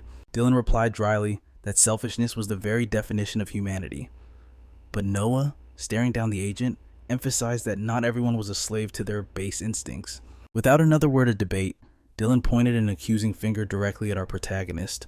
He passed his judgment, declaring that Noah didn't count in the grand scheme of things because he was a complete and utter idiot. Indignant, Noah retorted that he was the most important fool in this entire mess, demanding to know why Dylan was so obsessed with protecting those worms. Before he would even consider changing his stance, our hero demanded an explanation for why these abyssal cultists were so crucial to the balance. The assistant took a deep breath, explaining that while Noah had seen the astral realm of the void where mana is born, that wasn't the only place these monsters existed. Dylan began to unravel the cosmic truth. He explained that a fragment of the void existed in the physical realm known as the abyss, serving as the battery for the cultists' dark arts. In this abyss, the power of the void spread like a virus through reality, continuously consuming it and allowing astral nightmares to breach the physical world. Dylan revealed that the void was the fuel source for the cultists. It granted them strength as they expanded the abyss on Earth. Noah spat back, accusing the void of handing out power to any lunatic who asked, regardless of the consequences. But for Dylan, the morality of how mortals use that power was irrelevant. Furious, our protagonist slammed the facts on the table, shouting that the expansion of the abyss was the only thing that mattered and demanding answers about its true purpose. However, Dylan stood firm in his convictions, reporting that the void simply consumed everything in its path, for that was its only function in the universe. A table went flying, shattering the television screen in an explosion of rage, but the assistant didn't flinch. He merely stared at Noah with pity, as if knowing the boy wasn't ready to comprehend the harsh reality of his perspective. Noah gasped, trembling with anger at the thought of the suffering the innocent people and children tormented by the cultists. But Dylan countered coldly that the hero had already taken revenge for strangers he didn't even know, so there was no logic in continuing this path of destruction. Keeping his composure, the assistant picked up the remote and insisted once more on knowing the price for Noah's compliance. Standing before the cracked screen, with the weight of the pact hanging in the air, our protagonist warned that nothing in existence would change his mind. He turned to leave the room, vowing to avenge every soul unjustly sacrificed by the cultists, no matter how many eternities it took. Because the fate of the abyssal creatures was now inextricably linked to his own through the void. Their destinies were tethered, giving him the authority to alter their oath if he so desired. Noah placed his hand on the doorknob, reminding Dylan that the very pact born of the void granted him this position of power. Then, he launched himself into the astral space, determined to rewrite the fate of those who refused to remain slaves to the abyss forever. This was his new crusade. Dylan did not stop him, but he knew the young man was walking through a minefield. For if the gods discovered his intentions, they would unleash their divine wrath upon Noah Brown without mercy. Our protagonist's eyes snapped open, and he found himself back in his physical body, lying in a hospital bed, and indeed, his left hand was gone. Aurelia opened the door, her face lighting up with hope at seeing him awake. She mentioned the healer said he'd recover in a week, a small mercy despite the missing limb. Aurelia let out a roar of excitement, revealing a game-changing secret. He could have his hand restored for a fair price, or it might even return naturally as his level increased. But as the young man sipped his water, his mind raced with a singular obsession restoring his severed limb. He turned his gaze to the sorceress, asking if a library existed in this backwater town. The sorceress mused that the village might hold such knowledge. Noah's eyes glinted. A library meant resources, and resources meant a strategy to reclaim what he had lost. Aurelia agreed to guide him, but her voice carried a sharp warning. He could use the facility, provided he did not tap into any nefarious or forbidden powers. But irony laughed in his face. Noah couldn't possibly make that promise to the sorceress, not when the very source of his strength was rooted in the deepest evil. That hesitation was the hook she was waiting for. Crossing her arms, her demeanor shifted from ally to interrogator, demanding the truth about the nature of his abilities. Aurelia made one thing clear: she was grateful he had saved her life twice. Her debt was real, and until now, his conduct had been beyond reproach. However, the young man saw the shift in her eyes. The grace period was over. She could no longer turn a blind eye just because things had gone smoothly so far. She dropped the bombshell. She could sense three distinct, chaotic manas within Noah's aura. His control was too raw, too unrefined to hide such overwhelming power. But honestly, it wasn't a difficult deduction for a mage of her caliber. The signs were practically screaming from his very presence. Even in a world filled with anomalies, the witch surmised that for one man to walk three separate paths of power, that was a terrifying potential. Aurelia recalled Noah in combat. No rookie moved like that, especially not after emerging from an abyssal cult and wielding void abilities with such chilling precision. The witch recognized the look of a veteran. During the battle, he never once backed down. He never showed a flicker of fear. Our protagonist shrugged it off with a humble deflection, claiming he simply practiced martial arts in school, as if basic gym class could explain his lethality. He glanced down at his severed arm, a grim reminder of reality. He confessed that he never truly understood his own abilities. He was just a desperate soul trying to survive in a hostile world where everything and everyone wanted him dead. Aurelia studied him for a long moment before nodding. She decided to take a leap of faith, preparing to show him a secret she guarded from the rest of the world.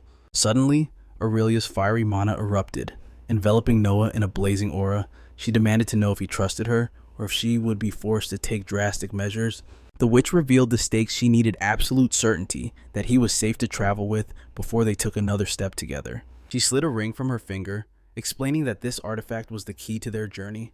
She tossed it to Noah, commanding him to inspect its properties. But our boy hit a wall. He stared at the object, but the system gave him nothing. Aurelia, impatient, insisted he push his senses harder. Finally, the information flooded his mind. The ring was forged from the frozen tears of an ancestral dragon. It could heal its bearer and teleport them to safety, but only once. Seeing his realization, Aurelia breathed a sigh of relief. She revealed a dark truth. The very group that betrayed her had no idea this condition existed. Because they were ignorant of the ring's true nature, Noah realized he had just passed her test. He had seen what others could not. The witch confirmed it, but her guard wasn't fully down. She remained wary of his intimate connection to the void and that sinister scroll he had unleashed twice. She questioned if he was still hiding a darker aspect of his nature, but Noah stood his ground, asserting that he had been nothing but honest from the start. Aurelia confessed her lingering doubts. She eyed the boy who had boldly suggested she use a lie detector on him, fully knowing she didn't possess one. Calling her bluff, Noah pulled out a mana stone and handed it to the witch. He instructed her to press it against her chest. If he lied, the resonance of her mana against the stone would reveal the truth. At that moment, a dark, suffocating aura exploded around Noah. He spoke of his death, claiming his memories of the end had been wiped clean. But he told her the absolute truth he awakened in the void. He received these dark paths in the scroll by chance, with zero intention of harming the innocent. Aurelia commanded him to stand and swear it. She needed a formal oath. As he repeated the solemn words, the system intervened. A mission screen popped up, declaring him a man of his word, and a brilliant golden light washed over him. Moments later, Aurelia looked down. The mana stone remained intact. The test was over, and our honest boy had proven his innocence beyond a shadow of a doubt. Noah was actually surprised that the stone-breaking scheme worked. Aurelia explained that while some Bora masters could mask their nature, it was a nearly impossible feat.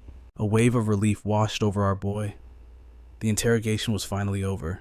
Seeking a return to normalcy, he decided to be useful, changing the bandages and making the bed like a dutiful companion. Afterwards, he took a carefree stroll through the village until he found the library. He scoured the shelves for books on limb restoration, and a wild idea sparked a mechanical arm. He dove into his studies, uncovering a chaotic formula involving void parasites and other forbidden materials to reconstruct his missing limb. But as he slammed the book shut, a critical detail was missing. The text didn't explain if he should apply the dangerous parasite directly to his flesh. Undeterred, he grabbed another tome. He needed to understand the beast he was about to invite into his body. Noah discovered the grim reality these parasites devoured the host life force to survive. To control them, one had to feed them constantly. A sinister smile crossed his face. This drawback was a joke to him. Between his reconstruction books and his skills that granted infinite life force, he was the perfect host. Without a second of hesitation, he decided to begin the forbidden ritual. Book tucked under his arm, he marched out of the library and found Aurelia in the basement. It was time to get to work. The boy placed the tome down, channeling the abyss into the system. His proficiency skyrocketed. Gaining level 25 experience in the subject, with a piece of crystal, he began to draw the arcane symbol on the ground. Noah gazed at his creation with swelling pride, viewing the scribbles as a masterpiece. Aurelia, however, stared at the chaotic drawing, her expression twisting in sheer bewilderment. Stepping into the center of the mandala, Noah opened the second grimoire. The atmosphere grew heavy as the invocation began, tearing open a gateway to the void.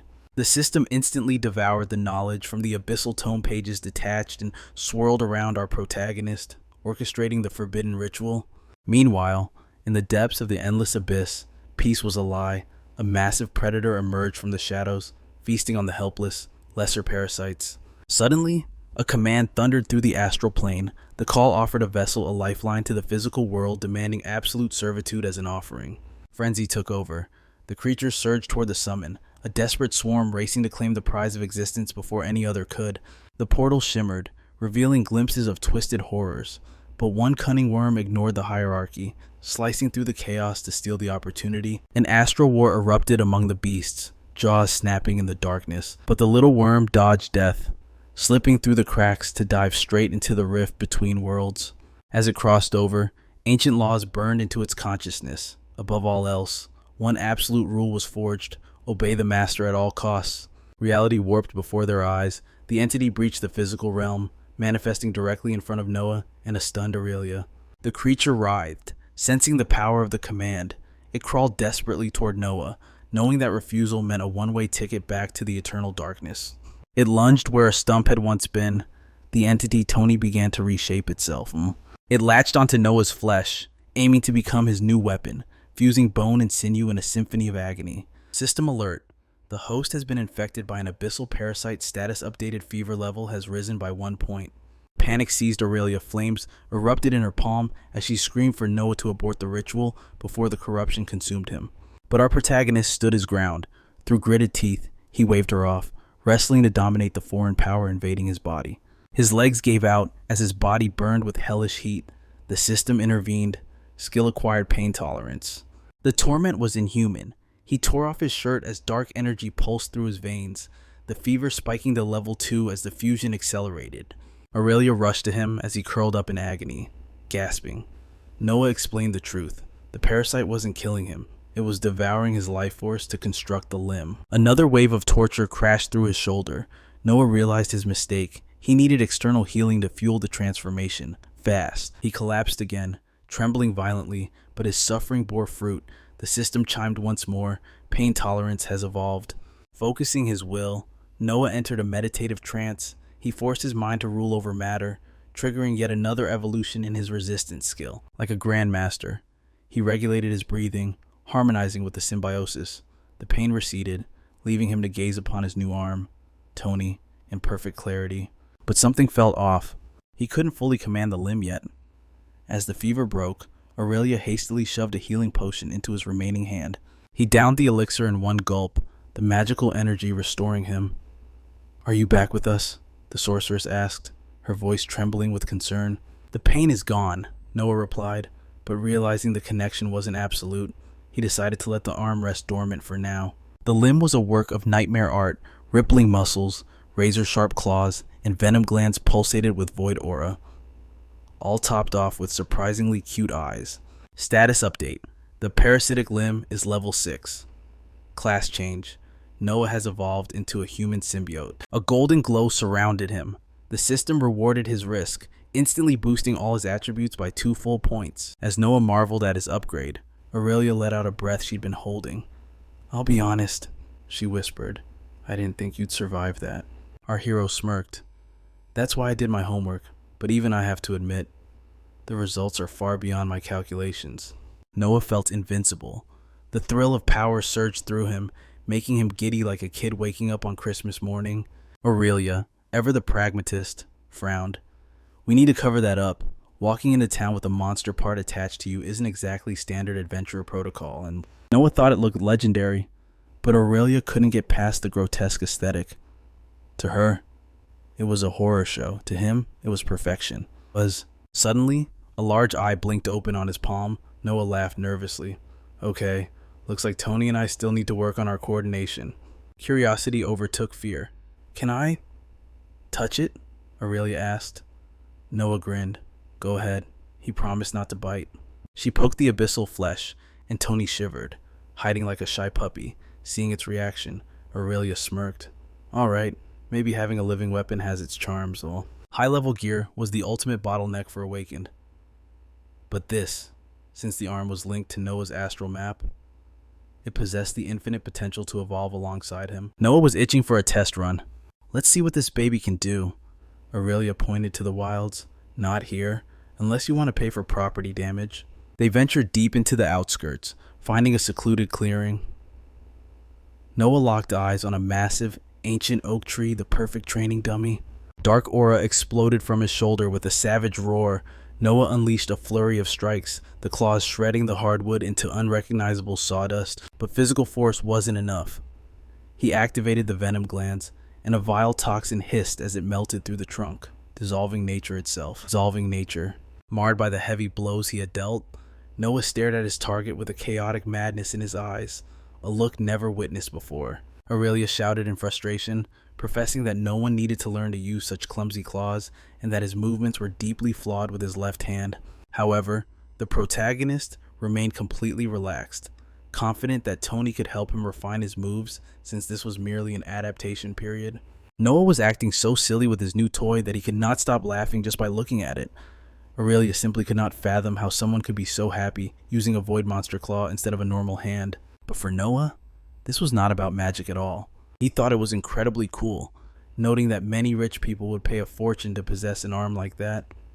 He reeled around her, realizing she did not understand the true meaning of cool. So, our protagonist began explaining the various ways sorcerers could use and abuse that slang term in a sentence. However, Aurelia insisted that Noah's original world was quite strange, but the boy retorted that the place where actual dragons existed was the weird one, right, Hammond? While trying to continue the argument about the strangeness of wind-breathing fire, Noah stumbled across a huge rock while Aurelia leaned against a tree to defend her point of view. Without warning, our hero activated his razor-sharp claws and dashed toward the boulder to play a game with Tom again. However, despite the devastating damage caused to the stone, the boy realized that he still felt the shockwaves rattling the bones running through his arm. Then, his obliteration skill activated, and Noah noticed the void energy reacting more intensely in his left arm, warning him to use it with extreme caution. Noah focused his mind and attacked the rock again, jumping up and down with pure joy when he saw the massive damage he had done this time. Aurelia, already somewhat fed up with that childish game, suggested they leave before anyone noticed the boy's sudden disappearance.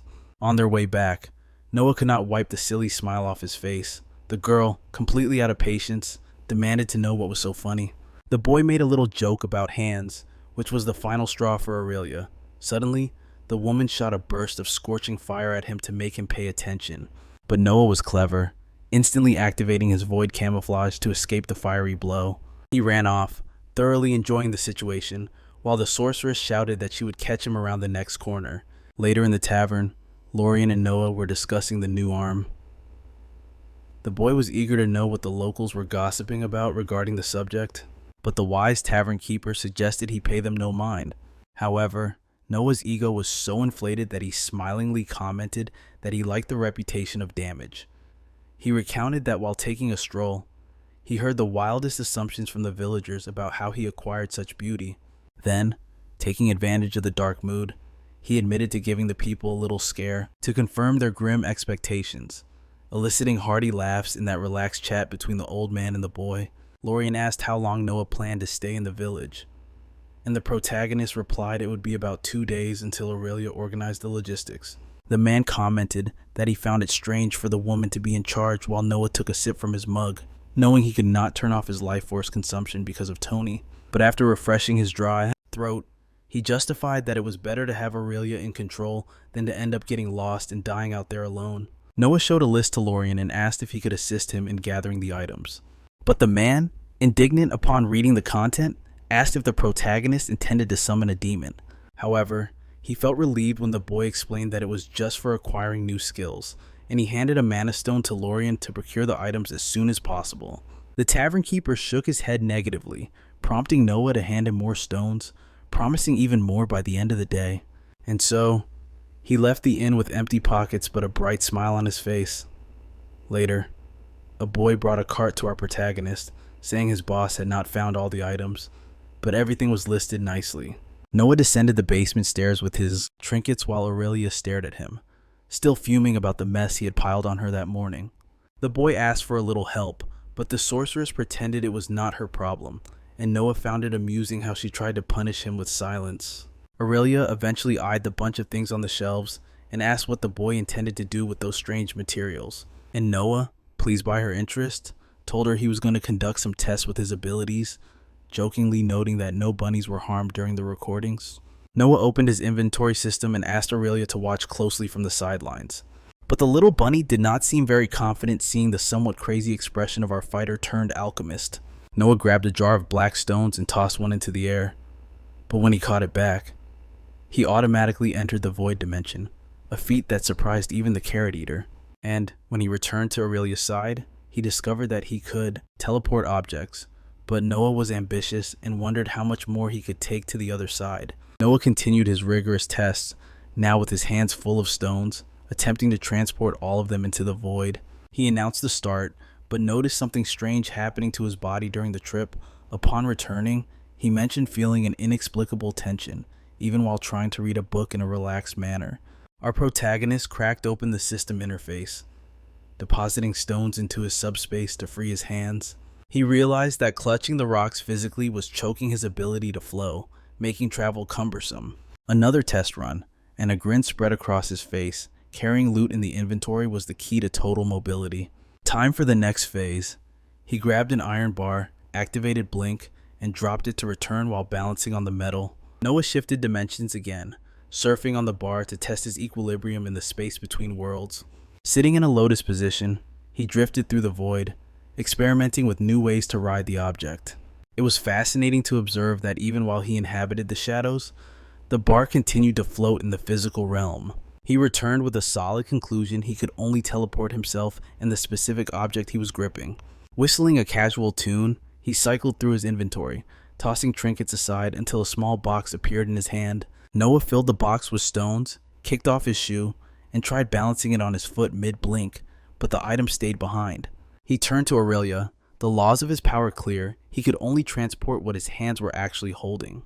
To demonstrate, Noah pressed his palm against the cold wall.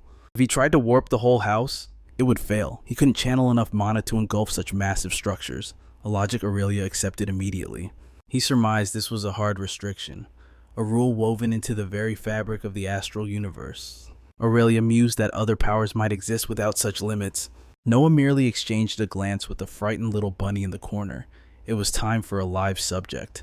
He lifted the trembling creature from its cage, promising that hopefully nothing terrible would befall it. With the fluff ball in his arms, Noah vanished. Aurelia watched in awe. Living cargo was officially on the menu. High on the thrill of discovery, our hero grabbed a jar teeming with worms for the next experiment. But unlike the rabbit, the collective physical mass of these creatures fought back against the spatial shift. Noah crashed back into reality, utterly drained, forcing him to meditate as his mana reserves screamed for recovery. One final, dangerous test remained. He invited Aurelia to cross the void, and the sorceress snapped her book shut, replying, "Let's go." Noah placed a hand on her shoulder and triggered the ability, but the system refused to recognize her as held cargo. He shifted tactics, clasping the sorceress's hands tightly, but a strange pressure began to crush the air around him. A blinding flash erupted. The system screamed low mana, despite his ability having evolved to level 5. They slammed back into the physical world. Noah collapsed one way, Aurelia tumbled the other, both feeling wretched. Noah was completely spent, yet a satisfied smirk remained. He could evacuate her if death ever came knocking. Aurelia groaned, clutching her head, confessing she wasn't sure if survival was worth this feeling of her brain splitting in two. Suddenly, Noah lurched forward and purged his stomach, recovering his senses almost instantly. Piecing together the data from his trials, our protagonist decided to push the experiments even further.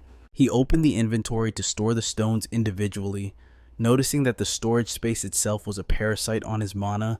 The poor bunny found no respite, for the sake of science.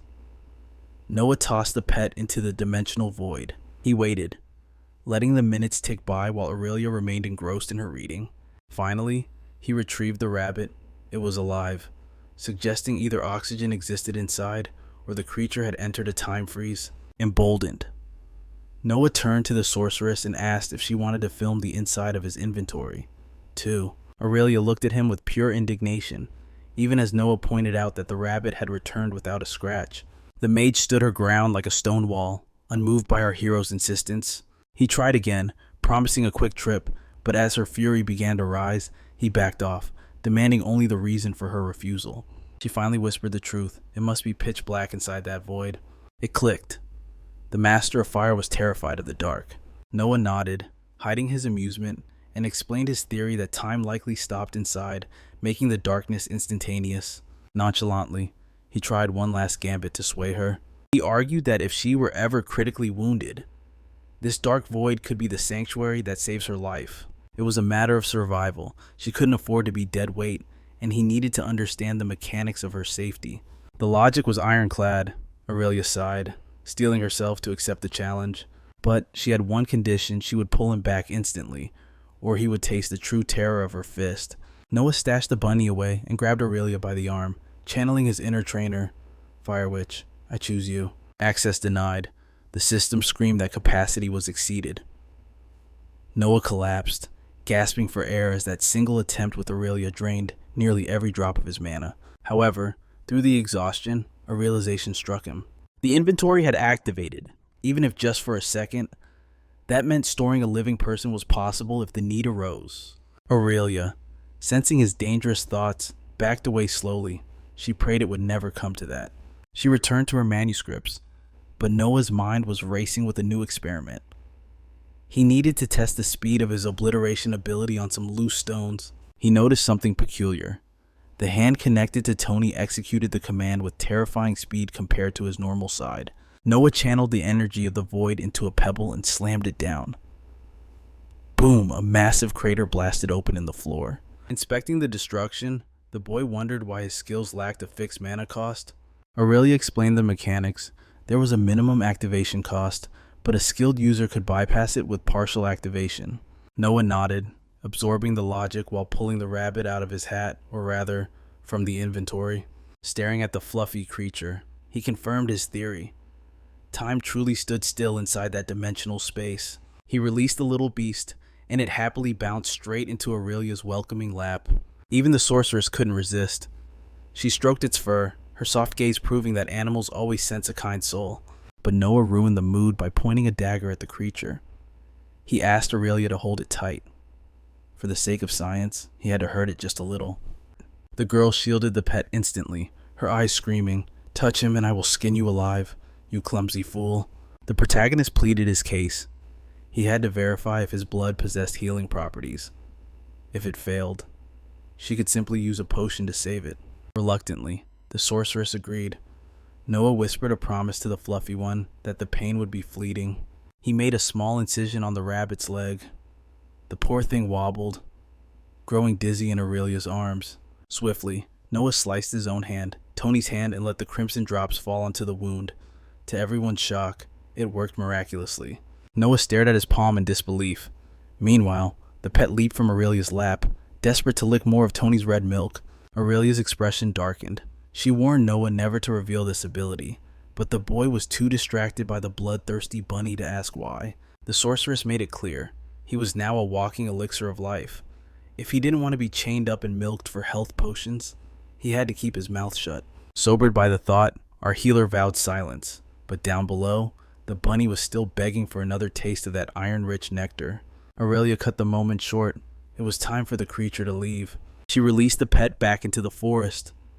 The rabbit looked indignant, rejected after sacrificing its body for the sake of science. The little creature nibbled on some grass, but the taste was ash in its mouth.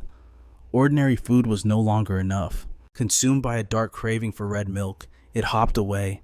It understood now that the giants had something precious to offer. The rabbit prowled until it spotted an innocent little girl weaving flower crowns. It approached slowly. The girl's face lit up at the sight of the white fluff ball, and the animal rubbed against her leg to seal the deal. She offered a leaf, and the bunny accepted it. A picture-perfect friendship bloomed in the heart of the woods. But as she stroked its fur, the darkness inside the beast shrieked for more of the juice that birds never drink. The rabbit climbed up the girl's legs, begging. She picked him up, innocently thinking he sought warmth. She booped its nose affectionately, making the little creature sneeze. Cute, but deadly. She decided to take him home, The rabbit's eyes widened not with fear, but with greed at the number of giants available to feed on. She opened the door, announcing her return, but the mother froze. Seeing the creature in her daughter's lap, she demanded to know what that thing was. Just a bunny. Of course, the girl explained she found it in the forest and begged to keep it. The woman rubbed her temples, sensing trouble. She didn't know the rabbit only wanted to drink its fill of the juice of malice. The verdict was absolute. The mother ordered the girl to return it to the forest, ignoring her pleas about how cute he was. Taking matters into her own hands, the woman snatched the creature and marched toward the exit. The girl trailed behind, grumbling, but the mother's resolve was like steel. The door slammed shut. Once again, the rabbit was rejected by the food source. Truly, society creates its own monsters. Refusing to give up, the pet returned to the door, silently scratching and begging for a strawberry milkshake. It wept alone, abandoned and deceived by a cruel world. However, hunger overrode sorrow. The rabbit hopped away into the shadows, hunting for another giant who would treat him deliciously. The creature wandered deep into the heart of the city, scanning for prey, until he locked eyes with a bald man and approached. Charmed by the beast's deceptive cuteness, the man scooped him up, while his mustached companion noted he'd seen the pet with a little girl just moments ago. The bald man chuckled, remarking that rabbits had undeniably delicious meat, and openly mused about cooking the little guy for dinner. Sensing the murderous intent, the animal's survival instinct kicked in. He sank his fangs into the hungry man's finger, leaving him screaming while trying to feed the creature milk. Meanwhile, not far from the chaos, Aurelia made her way back to the research laboratory. She found Noah completely absorbed, tweaking his system notification settings to prevent any distractions during future combat. The sorceress teased him, noting that he was acting just like a veteran adventurer, obsessively organizing every scrap of data. Ignoring the banter, Noah visualized a new interface, creating a custom folder to sweep all those annoying notifications into one clean box. The protagonist shifted his focus to the attribute panel. Although the labels seemed simple, the true depth of their mechanics remained a mystery. Noah focused his willpower, desperate for answers, and his mind felt like it was being incinerated until the system finally granted a reward. A surge of knowledge hit him. The young man acquired a new skill, soul modification, along with complex sub-attributes that only deepened his confusion. Aurelia broke his trance, reminding him that the guild would be conducting a thorough evaluation upon their registration. Frustrated by the missing pieces of the puzzle, Noah tapped the screen, demanding details on the strength attribute. A sharp pain seized his neck, paralyzing his focus, while the holographic anatomy charts spinning before him triggered such severe vertigo that he collapsed into unconsciousness. Back in the city, the rabbit launched himself into the air. He leaped from the bald man's grasp, sprinting away with his mouth stained from the encounter. But the beast was displeased. That fluid tasted foul, lacking the rich energy and carbohydrates of his previous meal. The pet was furious. He refused to take a beating without a proper drink in return. Suddenly, a dark predatory instinct hijacked his mind, driving him to hunt fur-covered prey like a wolf or a wild boar. He vanished into the forest to begin the slaughter, instantly locking onto a squirrel that was peacefully stretching in the sun. The squirrel sensed the bloodlust and bolted, confused as to why a rabbit was hunting him. The predator was relentless, forcing the squirrel to dodge and scramble up a tree trunk to escape death. Frustrated by the loss, the rabbit spun around, seeking a larger target, and his red eyes landed on a pig happily munching on apples. With white fur bristling and eyes glowing crimson, he charged the swine, sinking his teeth deep into its hind leg, tearing through skin and flesh. The pig squealed in agony and delivered a brutal kick, sending the weak little pet tumbling over and over across the dirt. He emerged broken and bruised, but his unnatural regeneration kicked in, healing the wounds instantly. Revitalized, he spotted another rabbit eating leaves in peace. His eyes flashed with malice. He knew this was the perfect kill, as his own kin would never suspect him as a threat. He approached slowly, and the two began the ritual of sniffing each other until the innocent brown rabbit bid him a cordial goodbye. But the monster within took control. He lunged at the harmless creature without a shred of mercy. Even after the feast, his hunger remained insatiable, and he turned his aggression toward the remains of his little brother. He consumed his own kind, an act that triggered the system to grant him the taboo status of cannibalism, unlocking further dark evolutions. The system was relentless, offering him the path to become a legendary killer rabbit. Meanwhile, Noah woke up and visited Aurelia's quarters. The woman offered a quick apology for the chaotic mountain of documents scattered across her desk. Noah scanned the contents, realizing the sorceress was far more dedicated to their mission than he had ever given her credit for. Aurelia explained her strategy. She was charting a course to Windrest, but first, they needed to track the traitorous group's footsteps to ensure a safe journey. Noah understood the gravity of her plan and seized the moment. He pressed her for answers, asking for every scrap of knowledge she possessed regarding the mysterious sub-attributes. The sorceress smiled, realizing he was serious about becoming a true apex adventurer, and teased, "Sit right here, Daddy, and I'll explain everything." Noah took a seat, eager to learn, watching as the woman began to sketch a diagram that looked suspiciously like a rotten apple. But artistic skills aside, it was the knowledge that mattered. She explained that the crude figure represented the protagonist, and the circle surrounding it was the soul, a field as vast as the body, representing one's aura. The more he trained, the more space he would carve out within his soul, unlocking room for the 4 sub-attributes linked to each main stat. Aurelia dropped a bombshell. A D-rank hunter with high raw strength could easily be weaker than someone who had unlocked all 4 sub-attributes for that same stat. However, she offered a piece of advice. He shouldn't obsess over the details just yet. He still had a mountain of basics to learn about this new world. Aurelia promised to reveal more during the guild evaluation, but Noah felt the pressure mounting, wondering why such a test was even necessary. Aurelia stressed the gravity of the situation. However, she kept her cards close to her chest. There was simply no time to explain. 1 hour later, our duo departed. The mayor, overflowing with gratitude, gifted them 2 fine steeds. With a warm smile, he declared the village gates would forever remain open to their saviors. Aurelia nodded in appreciation. Without looking back, they rode down the dusty path, bidding farewell to the locals. Their next destination, the legendary City of Winds.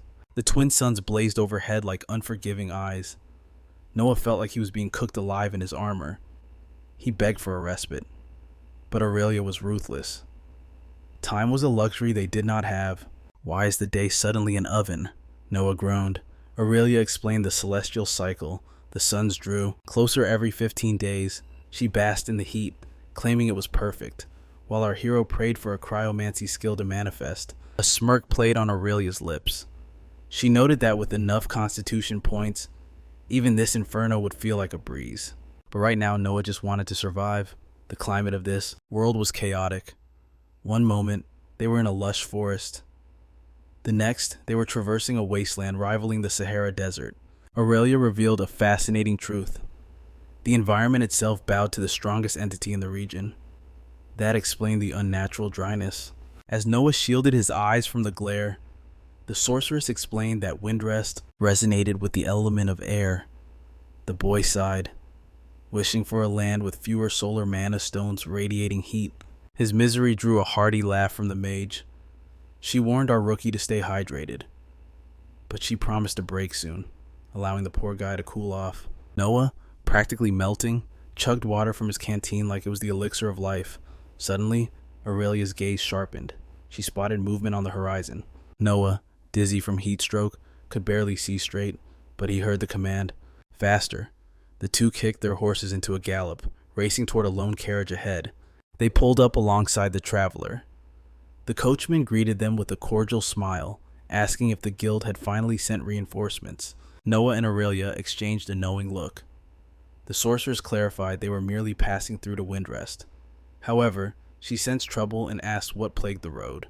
The news was grim. A massive landslide in the valley had sealed the pass. The man sighed, unsure when a geomancer would arrive to clear the debris. Our heroes inspected the massive boulder blocking their path. It was immovable. Checking the map, Aurelia pointed to an alternative route, a much deadlier one. She refused to camp in the wilderness. Her decision was final.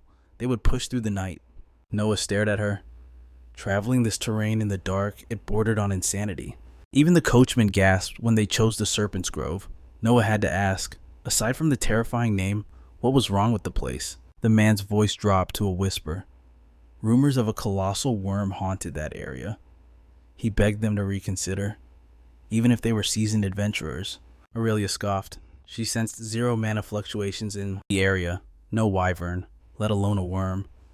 But as they entered the grove, They found not a monster, but a desperate couple with a fainting child. Aurelia tried to look away, but Noah's system interface pinged.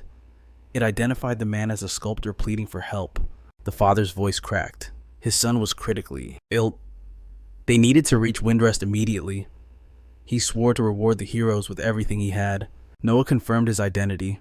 Lion was indeed a sculptor who served the mayor of Altius. This was no bandit trap. Our heroes dismounted.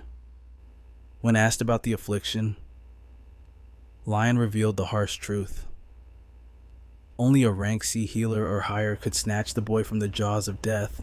Noah knelt. He checked the child's condition.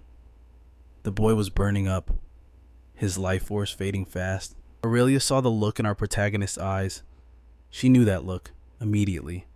She dragged him aside for a private council. Once out of earshot, Noah demanded answers. Why was the witch so cold? Why leave them to die? Aurelia countered with logic. Lafar was closer, but Noah shot back. Distance didn't matter. The boy needed a high-ranking healer. Desperate, he suggested using his own blood. Its regenerative properties were legendary. Aurelia shut him down instantly. The consequences of exposing his secret were too great. But the young man's resolve was iron. They would escort the family to Windrest. Lion wept with gratitude, and the system chimed. A new mission appeared on Noah's interface. The reward was unknown, and the risk was high. As Lion prepared his wife to move, Noah called out. He held out a vial containing a mysterious red liquid. He had followed Aurelia's warning, partially. He cut himself discreetly, mixing his blood into a potion to mask its true nature, a clever loophole. However, Shia, the mother, took the vial. She urged her son to look. This medicine was their hope against the fever. The boy recoiled at the sight of the red fluid. Noah stepped in with a gentle smile. He promised this little drink would give him the strength to reach the big city. Arios hesitated. He looked at the vial, then at Noah. Trusting the stranger, he gulped down the crimson juice in one go. Aurelia, already perched atop her steed, broke the silence. Her voice was dry as dust as she urged them to depart immediately, for the road ahead was long and unforgiving. The journey through the lush forest pressed on, the air fresh and cool. Aurelia, cradling the woman and child on her mount, mapped out their course. She explained that a path to the right would lead them straight to Wind. If they pushed through the shadows of the night, they could reach Sanctuary by the break of dawn. Noah offered no protest, pulling the boy's father up behind him. As they rode, he questioned the mention of Altius. Leon was quick to clarify. It was a city to the west, standing as a lonely sentinel near the treacherous lost forest. Curiosity piqued. Our protagonist dug deeper into the man's trade, a sculptor. It seemed an odd profession for such a dangerous region. In response, the man produced a simple teddy bear from his bag, claiming with a humble smile that it was his specialty. Noah's eyes widened in shock. The doll sprang to life. Dancing in the man's palm, Leon explained that the mayor had commissioned these guardians to watch over the city. How does it move? Our young hero demanded. Leon tapped his head, revealing it was a specific skill, the ability to command his sculpted creations. Meanwhile, Aurelia spoke in hushed tones to Shia.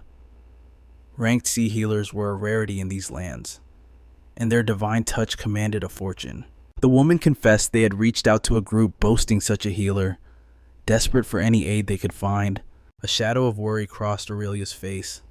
The iron fists, she pressed, fearing the worst. But the woman shook her head. It was a different order, something known as the Just Light. Liam expressed his profound gratitude for their help.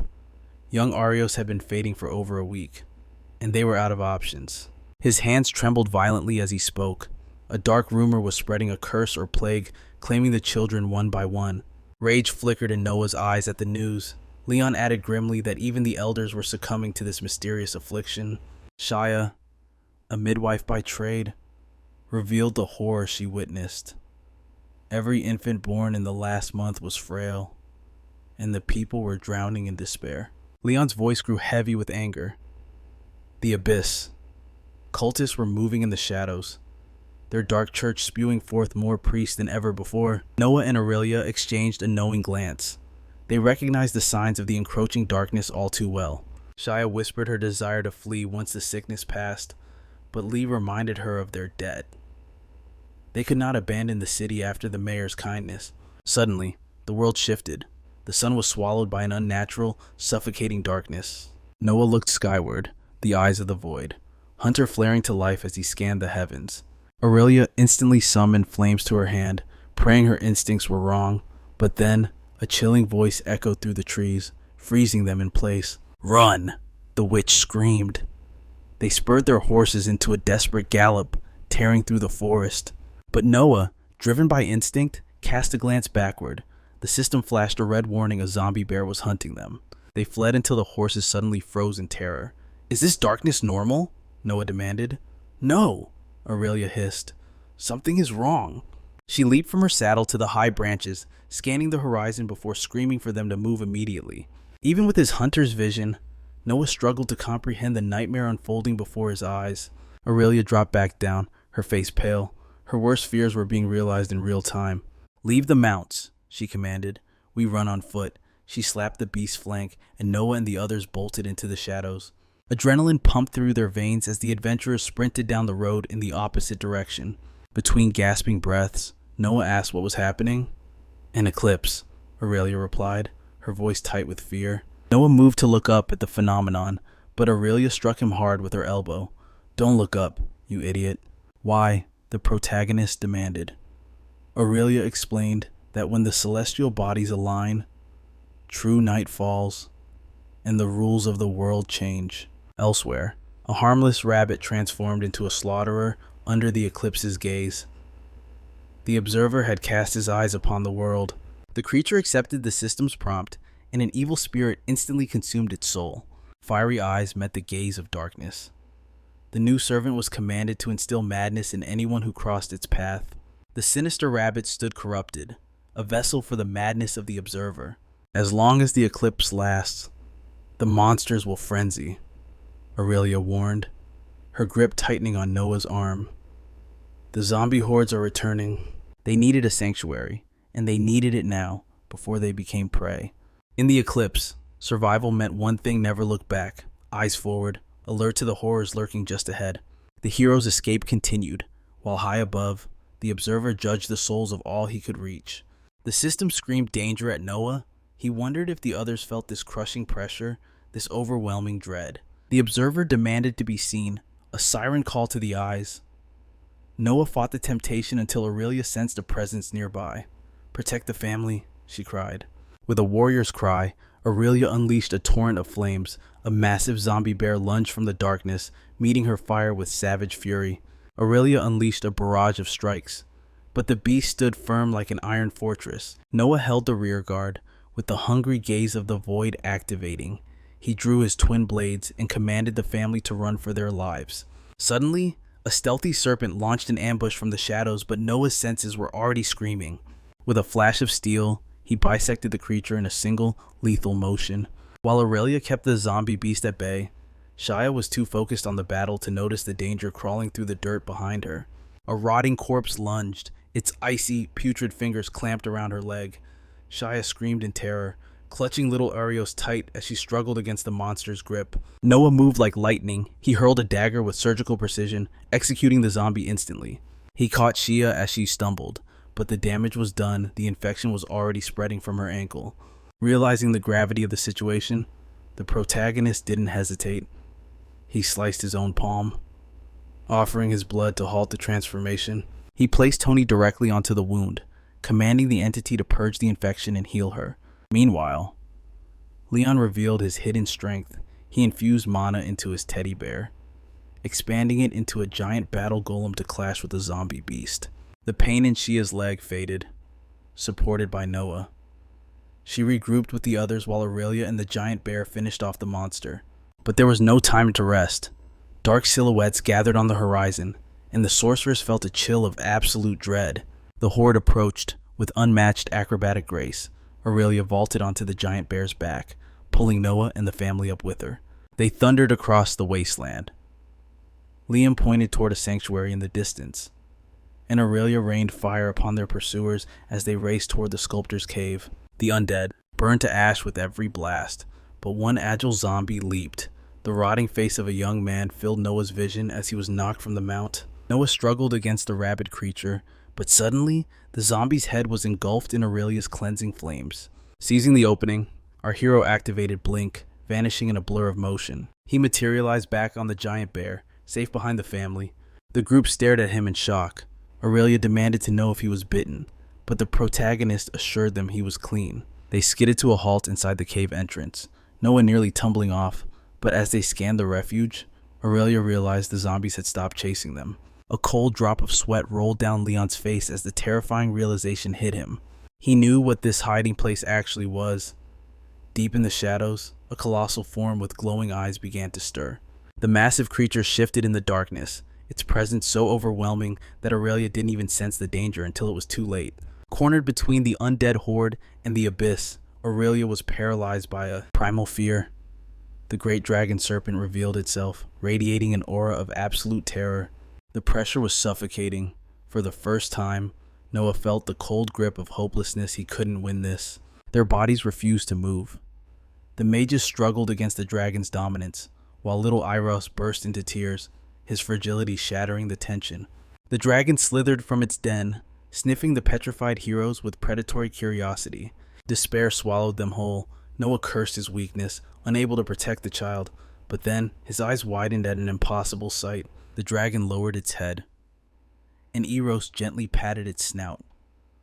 The beast responded to the child's pure, untainted heart.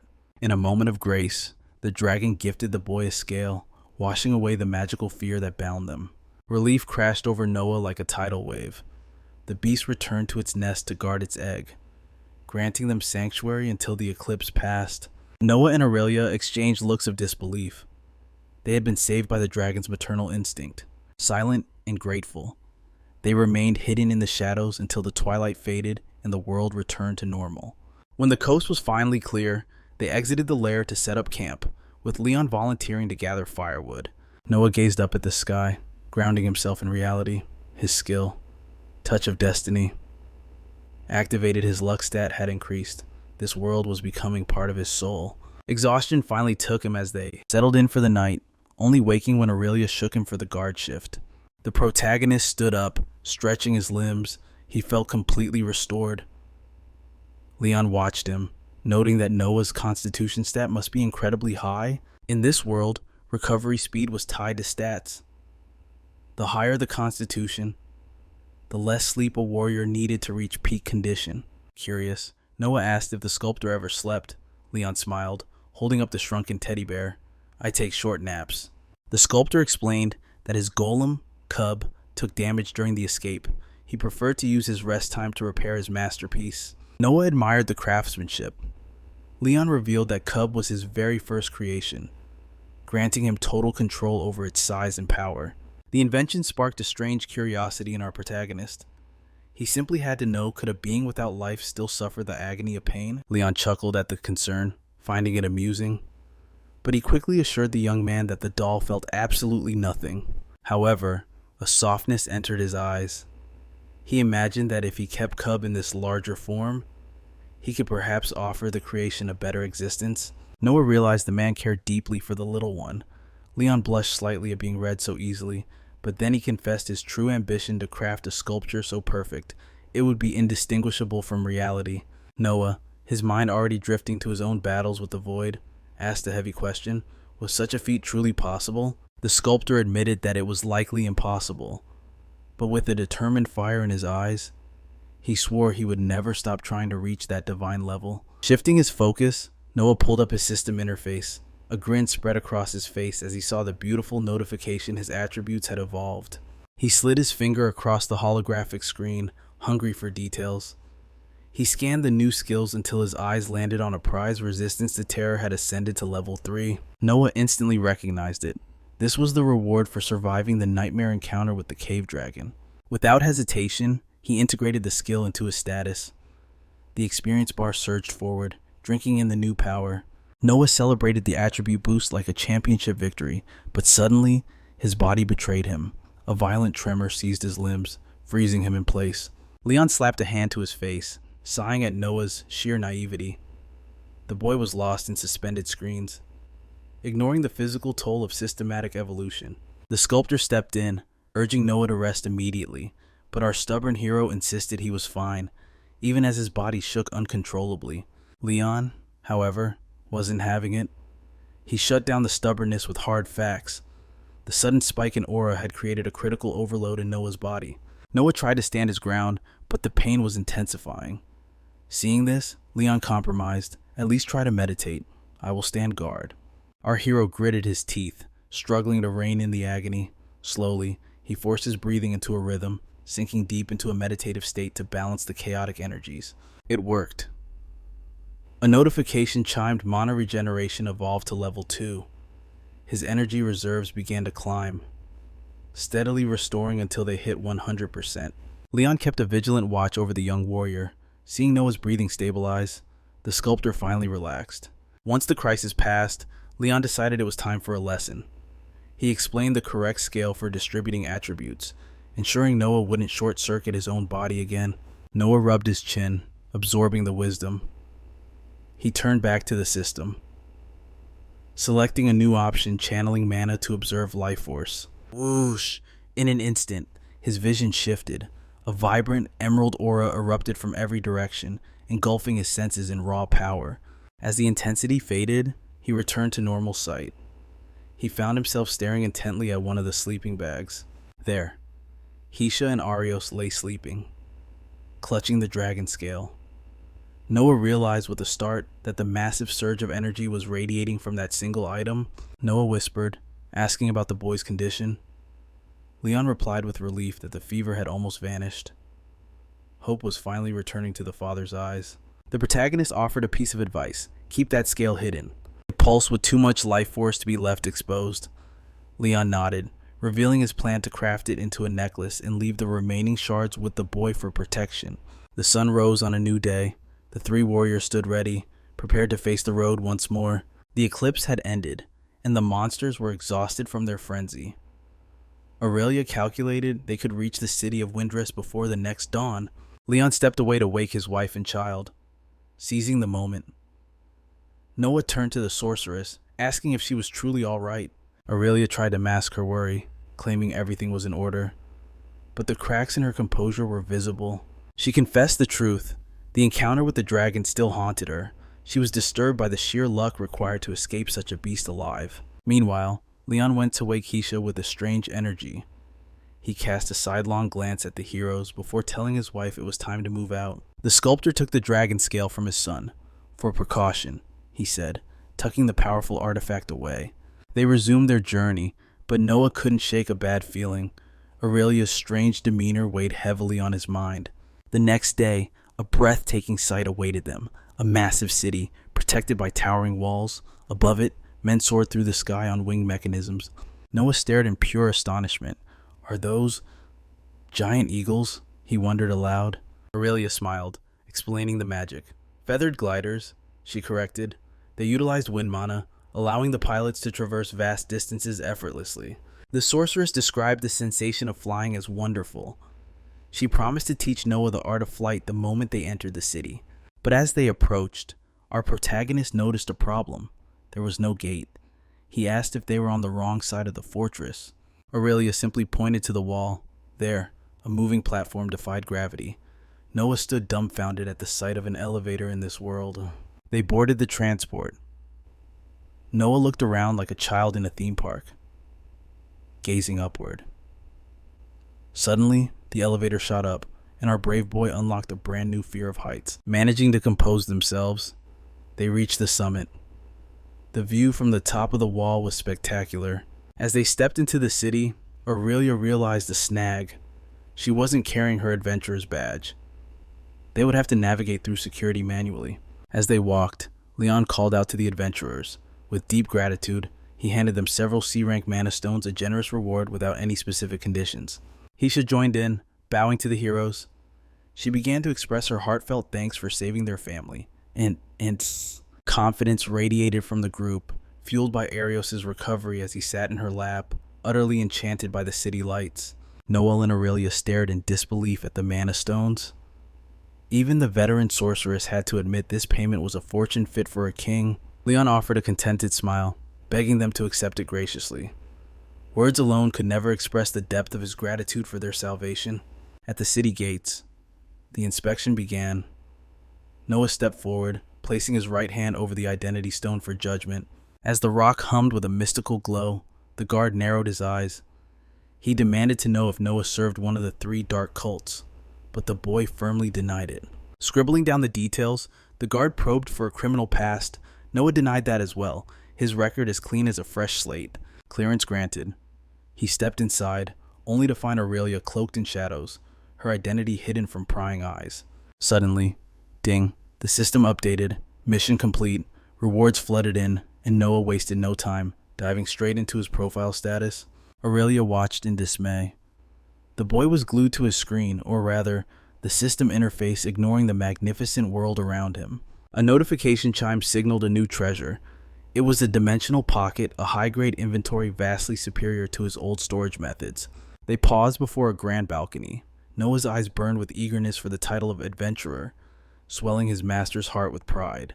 But first, a test. Aurelia led him to the city's famous flight platform, just as she had promised. Before taking flight, she donned a mysterious mask. The system identified it as a veil of alteration, warping even her voice into something that sent a chill down Noah's spine. Yet for Aurelia, fear was better than death. It was the only way to stay off the radar of the ruthless traitors she once knew. They approached the open precipice, surrounded by the casual grace of citizens taking to the skies. Noah froze at the starting line. Looking down, the world spun, and his legs turned to jelly against the dizzying height. Aurelia stepped up, calm as a summer breeze. She would go first, she said, telling him to follow only when his courage settled. Noah couldn't speak. He stood paralyzed, swallowing hard behind a nervous smile that was ready to crack. Without hesitation, Aurelia launched herself into the void. She dove with the mastery of a bird of prey, leaving our hero breathless and inspired. Snap. The mechanical wings extended. Stunned, but determined, Noah took a leap of faith, feeling the rush of wind caress his face. But the spectators frowned. The boy's posture was rigid, awkward. Even Noah could feel that something was dangerously off. Panic flared, but then he remembered the instruction. The platform guide had said the wings were powered by air mana, designed to sync directly with the mechanism in his body. He focused his energy. The connection clicked. Suddenly, he found his stability, finally savoring the freedom of flight. Aurelia watched him soar, nostalgia gleaming in her eyes, but the guild wouldn't wait forever. It was time to speed up. Noah leaned forward, seizing the moment. He shot past the sorceress, shouting a challenge, "Last one there buys dinner." He spun through the air, intoxicated by joy, until, thud, he clipped another glider. Realizing the sky was crowded, he triggered his blink skill to warp ahead. But suddenly, crack. The upper shaft of his wing snapped. Noah cursed his luck as gravity took hold, sending him hurtling toward a peaceful vegetable garden below. He activated Blink one last time to break his fall. The impact was softened, though the poor cabbages never stood a chance. He groaned, dusting himself off.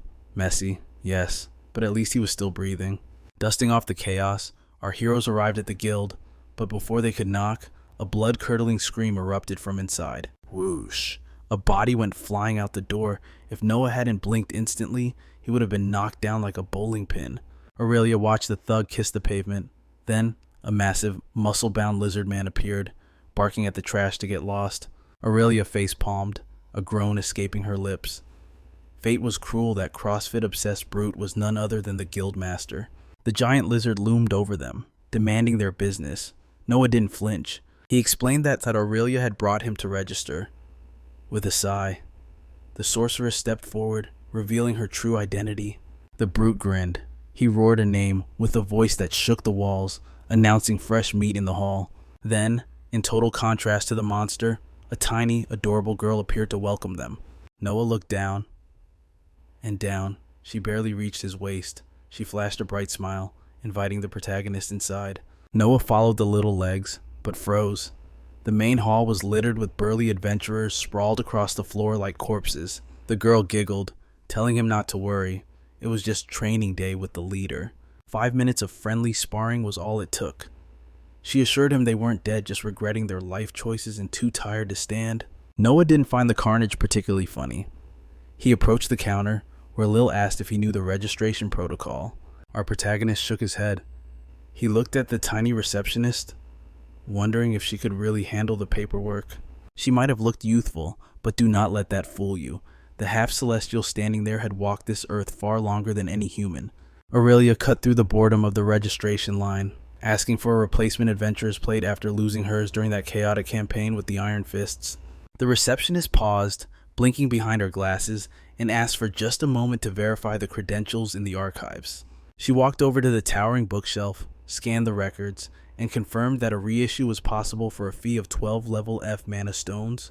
Without hesitation, Aurelia dropped the stones on the counter and snatched up her shiny new plate, but the staff wondered if the sorceress required anything else. Our heroine grinned and gave the official green light to register Noah as an adventurer, though since he was fresh to Orander, the paperwork would be extensive. Noah looked like he was about to face a dragon, but Aurelia patted his shoulder, assuring him that this was just standard procedure. It was merely a formality to grant him citizenship rights and protection, not unlike setting up a social security number back home. Nay, the receptionist explained that while foreigners usually had to swear fealty to rulers, this guild was neutral ground. Realizing Noah had no ID, they started from scratch. There was no record of him in this world, so they would have to forge a new identity right then and there. She slid a complex form across the desk, and Noah secretly activated his system, using it as an interactive translator to decipher the alien script. As the protagonist scanned the terms of adhesion, Nay remarked casually that he could take all day or even hire a lawyer, but the contract was standard. Once signed, Noah followed the girl into a secluded chamber, where he was instructed to place his palm on a stone identical to the one at the city gates. Standing before the sacred runes, the petite receptionist asked the heavy question, was he affiliated with any of the 3 dark cults? Noah instantly denied it. However, Nay watched the crystal pulse with a strange light. The rock did not show a lie, but it did not show the truth either. It was a half-truth, a gray area that made the air in the room grow heavy as she demanded a better explanation. Cold sweat began to trickle down Noah's forehead as his mind raced, trying to figure out how to explain his existence without sounding insane. Panicking, he decided to spill everything, from his arrival in this dimension to the abyssal experiment he had obliterated in the mines. Nay's eyes went wide with curiosity, but she simply cleared her throat and professionally moved on, saying, "Next question, my young man." Aurelia watched from the side as Noah declared himself neutral, neither friend nor foe to Arander, but always willing to lend a helping hand. Nay pulled out a chart of magical alignments to see if his energy signature matched any of the known malevolent forces. But to her shock, Ara's readings were bizarre. His paths were based entirely on emptiness, a void that belonged to no list, sinister or otherwise. The little receptionist stared at the glowing rock, informing him the test was nearly done, yet a shadow of worry crossed her face. Suddenly, a bell rang out, and the guildmaster himself stormed in, apologizing for the intrusion but admitting he had been eavesdropping. Noah froze, looking up at the imposing lizard man who stared down with intense slit pupils and rumbled in a guttural voice, "You are a foreigner." "Did I hear that correctly?" he boomed, and Noah, feeling his soul leave his body, nodded, wondering if he was about to be thrown out. But the draconian grinned, revealing a row of sharp teeth, and noted that Noah was the 3rd otherworlder he had ever met. Extending a massive clawed hand, he introduced himself as Razar Drayan, our hero, relieved he wasn't being executed, shook the leader's hand. But pleasantries were short-lived. Razar decided a combat evaluation was in order, effortlessly hoisting Noah onto his shoulder like a sack of potatoes. Noah flailed, crying out for help from the receptionist, but the heavy thud of the lizard's footsteps only carried him further away. Before exiting, the draconian barked an order to Nay, "Prepare the training field today. The prey goes to the slaughter." Noah screamed for his mother, but no force in this world or the next could pry him from Razar's iron grip. Without hesitation, Razar leaped from the 3rd-floor balcony, landing with such force that the stone ground cracked beneath his weight. The boss tossed Noah onto the hard earth and roared, challenging him to fight so he could see exactly what this new boy was made of. Terrified, Noah asked if the giant lizard could give him just a minute to prepare. Amused, Razar pointed to a waiting room nearby. Noah bolted inside, the door slamming shut like a lightning strike, giving him precious seconds to recover from the boss's aggressive welcome. Alone and trembling, our protagonist frantically opened his system interface to come up with a survival strategy. He pulled out a skill book from his dimensional pocket, realizing he could use his soul's astral energy to create a personal cloud storage system. Outside, Razor pounded on the door, eager to show the rookie exactly how much damage a dragon can do. Noah needed more time. He spotted a simple vase on the table and decided it was the perfect test subject for his new ability. He focused, absorbing the vase, and suddenly had the strange sensation that the ceramic object was resting inside his mental pocket. With a thought, he commanded the jar back to his hand, stunned to realize he could now teleport objects into his inventory with extreme speed. But there was no time to celebrate. Razor smashed through the door, demanding to know if the fresh meat was ready to serve. Noah steeled himself and replied that he was ready, and the draconian leader fell into a combat stance. Silence hung over the arena as Noah analyzed the beast. Then Razor gave his condition: if Noah could land a single hit, he would pass. Wait, strike that. That is a tale for another time. Noah scratches his head. The task at hand does not seem nearly as difficult. The bloodthirsty crowd roars, begging to see our hero crushed.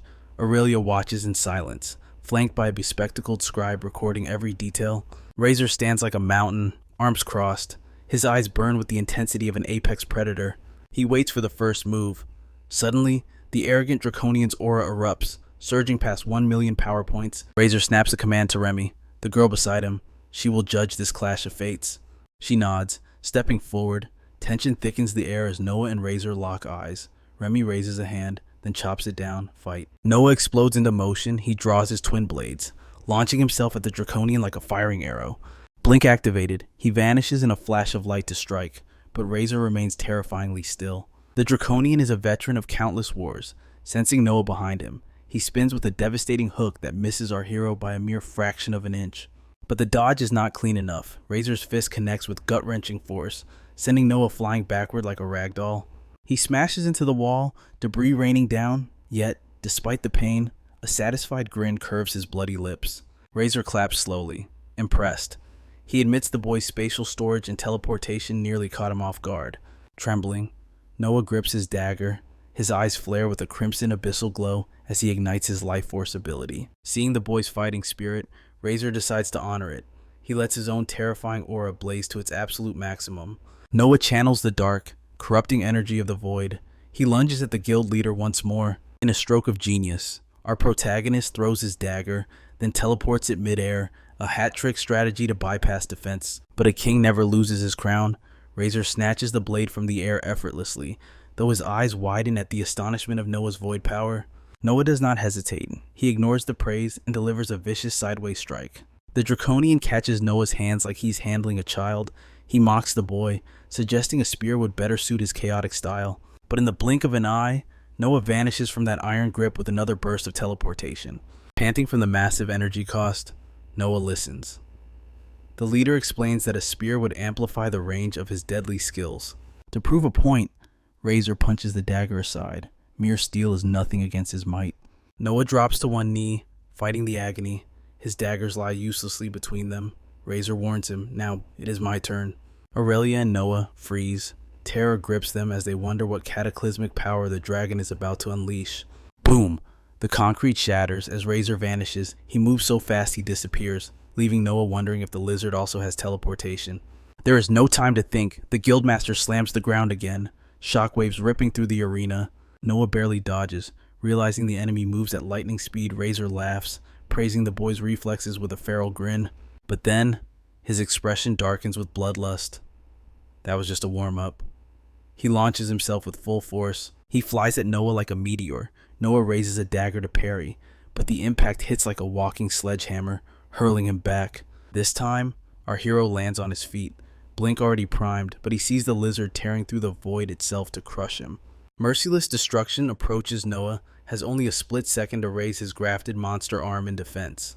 The impact is catastrophic. Blood sprays everywhere as Tony takes the brunt of the damage. Razor seizes Noah's arm and slams him into the floor, pinning him down with overwhelming weight. With a knee crushing Noah's diaphragm, the guild leader growls. He demands to know how a human grafted a void monster to his flesh. Gasping for air, Noah plants a foot on the lizard's chest. He forces his dark aura to flare, catching the opponent's attention. Suddenly, the leader drops, applying a brutal leg lock. He warns that Noah is playing with fire. This forbidden magic makes the body fight itself. Even Razor's superior aura is suppressing the graft. As the Draconian lectures him on the dangers, Noah spots an opening. He discreetly summons the system interface.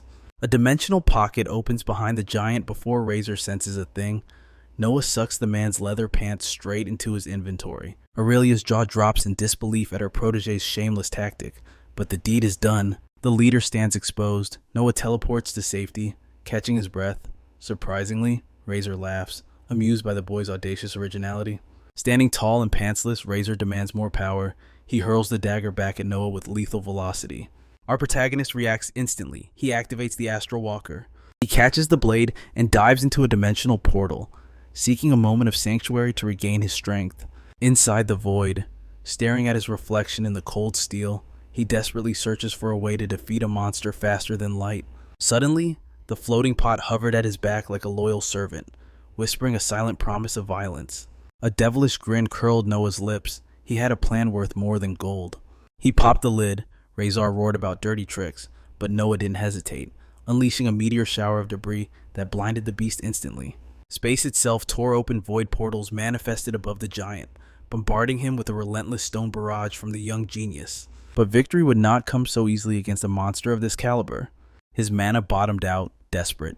Noah materialized in the physical realm, reaching out, but Razor's reflexes were godlike, snatching our hero's arm in a vice grip. Too slow, kid. Razor slammed him into the floor, yet, even pinned down, Noah smirked.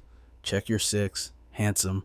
From the astral void, spectral daggers materialized. They plunged into Razor's blind spot, delivering a critical backstab. The beast froze, admitting defeat.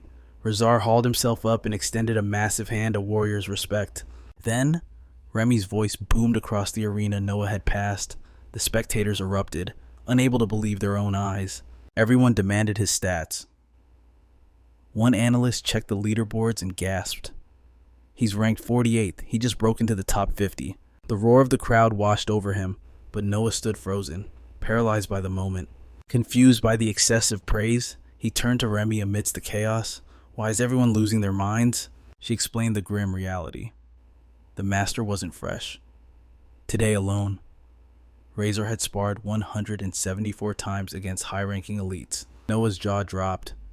It wasn't his own rank that shocked him, but the lizard stamina that monster had fought 175 battles in a single day. Still, the experience was invaluable. He marveled at how much his skills had evolved just from this single sparring session. His blink ability had finally hit level 10. He could now tear open astral rifts, and the possibilities for teleportation were endless. Hungry for power, he dove into the archives to study the very fabric of spatial magic. Peering between dimensions was fascinating. Better yet, his exposure to the void was rapidly increasing his magic resistance. Later, Noah navigated the guild halls. He pushed open a door, finding Aurelia deep in conversation with Nay. The atmosphere was heavy. Judging by their dark expressions, something was wrong. Nay reported that abyssal scum had slipped right through their fingers. Noah stepped into the fray, his voice low. Are we talking about the group that ambushed Aurelia? Nay shook her head grimly. If only it were that simple. This is far from an isolated incident. She was connecting the dots. Too many adventurers were vanishing, and all of them were linked to specific guild missions. Nay was furious. If the public lost trust in the guilds, society would collapse meanwhile. Those cultist rats continued to gnaw at the foundations from the shadows. Any leads on the traitors? Noah asked. The sorceress sighed. The trail went cold near Windrest. Nay closed her eyes. She pressed her fingers to her temples, channeling mana to scry for their targets across the map. Suddenly, documents whirled around the room like a hurricane. Noah watched, mesmerized by the display. Incredible, he muttered. Aurelia leaned in, whispering with reverence. That is the magic of fate. Nay snatched a single floating paper from the air. Found them, she declared. They are in Aquarius. Aurelia bowed deeply in gratitude. However, Nay's expression remained serious. Consider this an official request. Hunt down the Iron Fists, she commanded, and drag them back to the guild. Ding, the system updated. Mission Vengeful Hunt. The small receptionist added one chilling condition. Bring at least one of them back. Breathing. Preparations began immediately. Noah needed a spear, and Aurelia smirked. signaling for him to follow. I know a guy. She led him into a dim, underground tunnel. The air grew heavy, and Noah felt a prickle of anxiety as they descended into the depths. They stopped before a weathered wooden door. Aurelia twisted the knob, calling out to the occupant, "Josiah, you in there?" A young man greeted them with a blinding smile. He seemed all too comfortable with the fire parakeet. "Only my close friends get to call me that." He pulled Aurelia into a warm bear hug, genuinely happy to see her alive. She introduced Noah. Our hero offered a shy wave, but Josiah grabbed his hand in a firm, welcoming shake. Aurelia hyped him up. "Josiah comes from a legendary lineage of craftsmen," she explained. "He's the genius who forged my gauntlets," she added with pride. Josiah blushed at this praise, but his eyes narrowed, noticing her bare hands. "Wait, where are my masterpieces?" Aurelia's expression darkened. She explained her capture by the cultists and the painful loss of her equipment. Yet, Josiah's eyes lit up. "Perfect timing," he exclaimed. "I just cooked up a new fire enchantment, and I need a guinea pig." Without hesitation, the sorceress agreed. The craftsman beamed, radiating pure, chaotic excitement. Of course, we cannot forget Noah, who was on the hunt for a spear that perfectly synchronized with his aggressive fighting style. Josiah beckoned our hero to follow him, promising a weapon worthy of a champion. Stepping into the inner sanctum of the arsenal, Noah found himself surrounded by a lethal gallery of steel, where various weapons were displayed like works of art. Josiah presented an enchanted spear first, boasting a triple strike ability that allowed its wielder to execute 3 simultaneous attacks in the blink of an eye. Moving on, the craftsman revealed a spiral-shaped masterpiece, a weapon capable of unleashing razor-sharp blades of wind through magical conduction. With such a vast array of destruction before him, Josiah stepped back, letting the protagonist's instinct guide him. Noah wandered through the armory until a sinister aura grabbed his attention. It was a crimson spear, radiating a bloodlust so overwhelming that it threatened to devour the very soul of anyone foolish enough to wield it. His eyes gleaming with obsession, our protagonist demanded a closer look. He was practically salivating over the weapon, which teemed with the crimson rot of a fallen warrior spirit, a relic of the sacred veils. The decision was made instantly. Noah pointed to the cursed spear and asked for the price, a request that wiped the smile right off Josiah's face. The craftsman's friendly demeanor vanished instantly. Out of sheer respect for Aurelia, he tried to decline politely, his voice dropping to a grave whisper.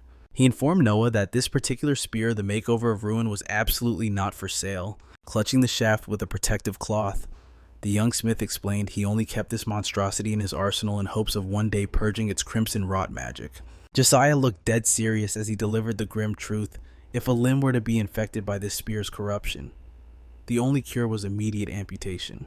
To wield it, one would need a resistance to rot that was virtually non-existent in this world. But Noah simply raised an eyebrow, a mysterious smirk playing on his lips.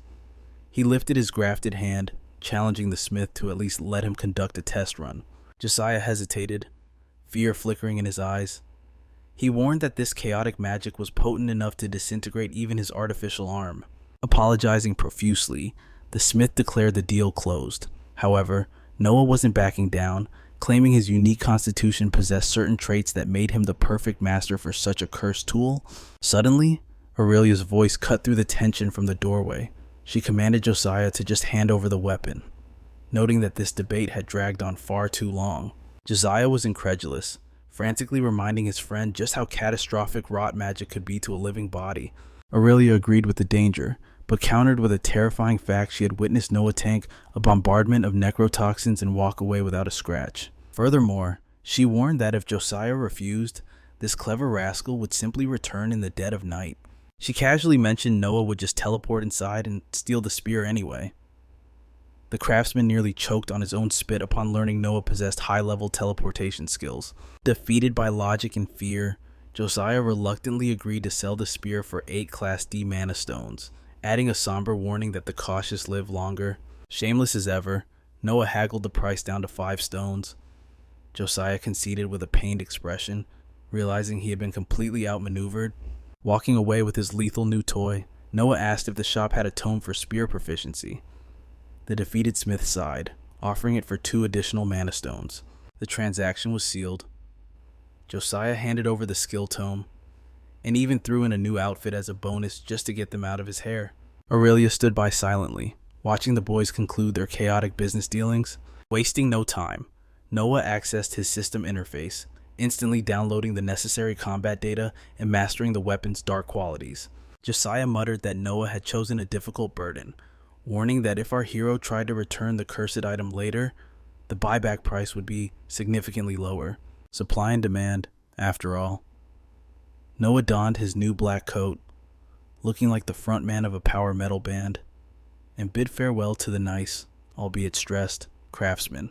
Burning with excitement, our protagonist wanted to test out the spear's destructive power immediately, but Aurelia, acting like a strict mother vetoing a child's dangerous playtime, forbade him from using it until after dinner. Noah sulked, questioning why he wasn't allowed to have any fun. However, his mood shifted instantly when Aurelia suggested they investigate the castle's astral rift. Seeing the spark of curiosity in his eyes, the sorceress explained that the castle was constructed directly atop a rift leading to the astral plane of winds. Noah loved the sound of that. They stood mesmerized, watching a spectacle of men flying through the air, and Noah wanted to linger and enjoy the show a bit longer. But Aurelia grabbed him, insisting she had more important things to do than watch Babiza, a local playboy, flirting with the town girls. Although he accepted the lecture, our protagonist tried to justify himself, claiming he only wanted to hear the end of the song and wasn't interested in flirting. Yet, the guy couldn't stop glancing back. Aurelia, losing her patience, looked ready to punch the stud right in the face. Noah admitted that the girl selling herbs was cute, but Aurelia shattered his fantasy, revealing she was nothing more than a herbalist thief. She explained their modus operandi. These girls targeted tourists, offered them special herbal drinks, and then robbed them blind, stealing everything down to their underwear. Noah, still smitten by the pretty face, arrogantly commented that poisons and drug drinks had no effect on his body. Fed up with his testosterone-fueled stupidity, the sorceress let go of his hand and stormed ahead, leaving him behind. They eventually arrived at the colossal castle where the local governor resided. Aurelia paused to admire the towering spires, and Noah approached her in silence. The sorceress informed him that this location also housed the Temple of Ava, the goddess of winds and wisdom. According to ancient legends, the goddess was responsible for tearing open the astral rifts in this region.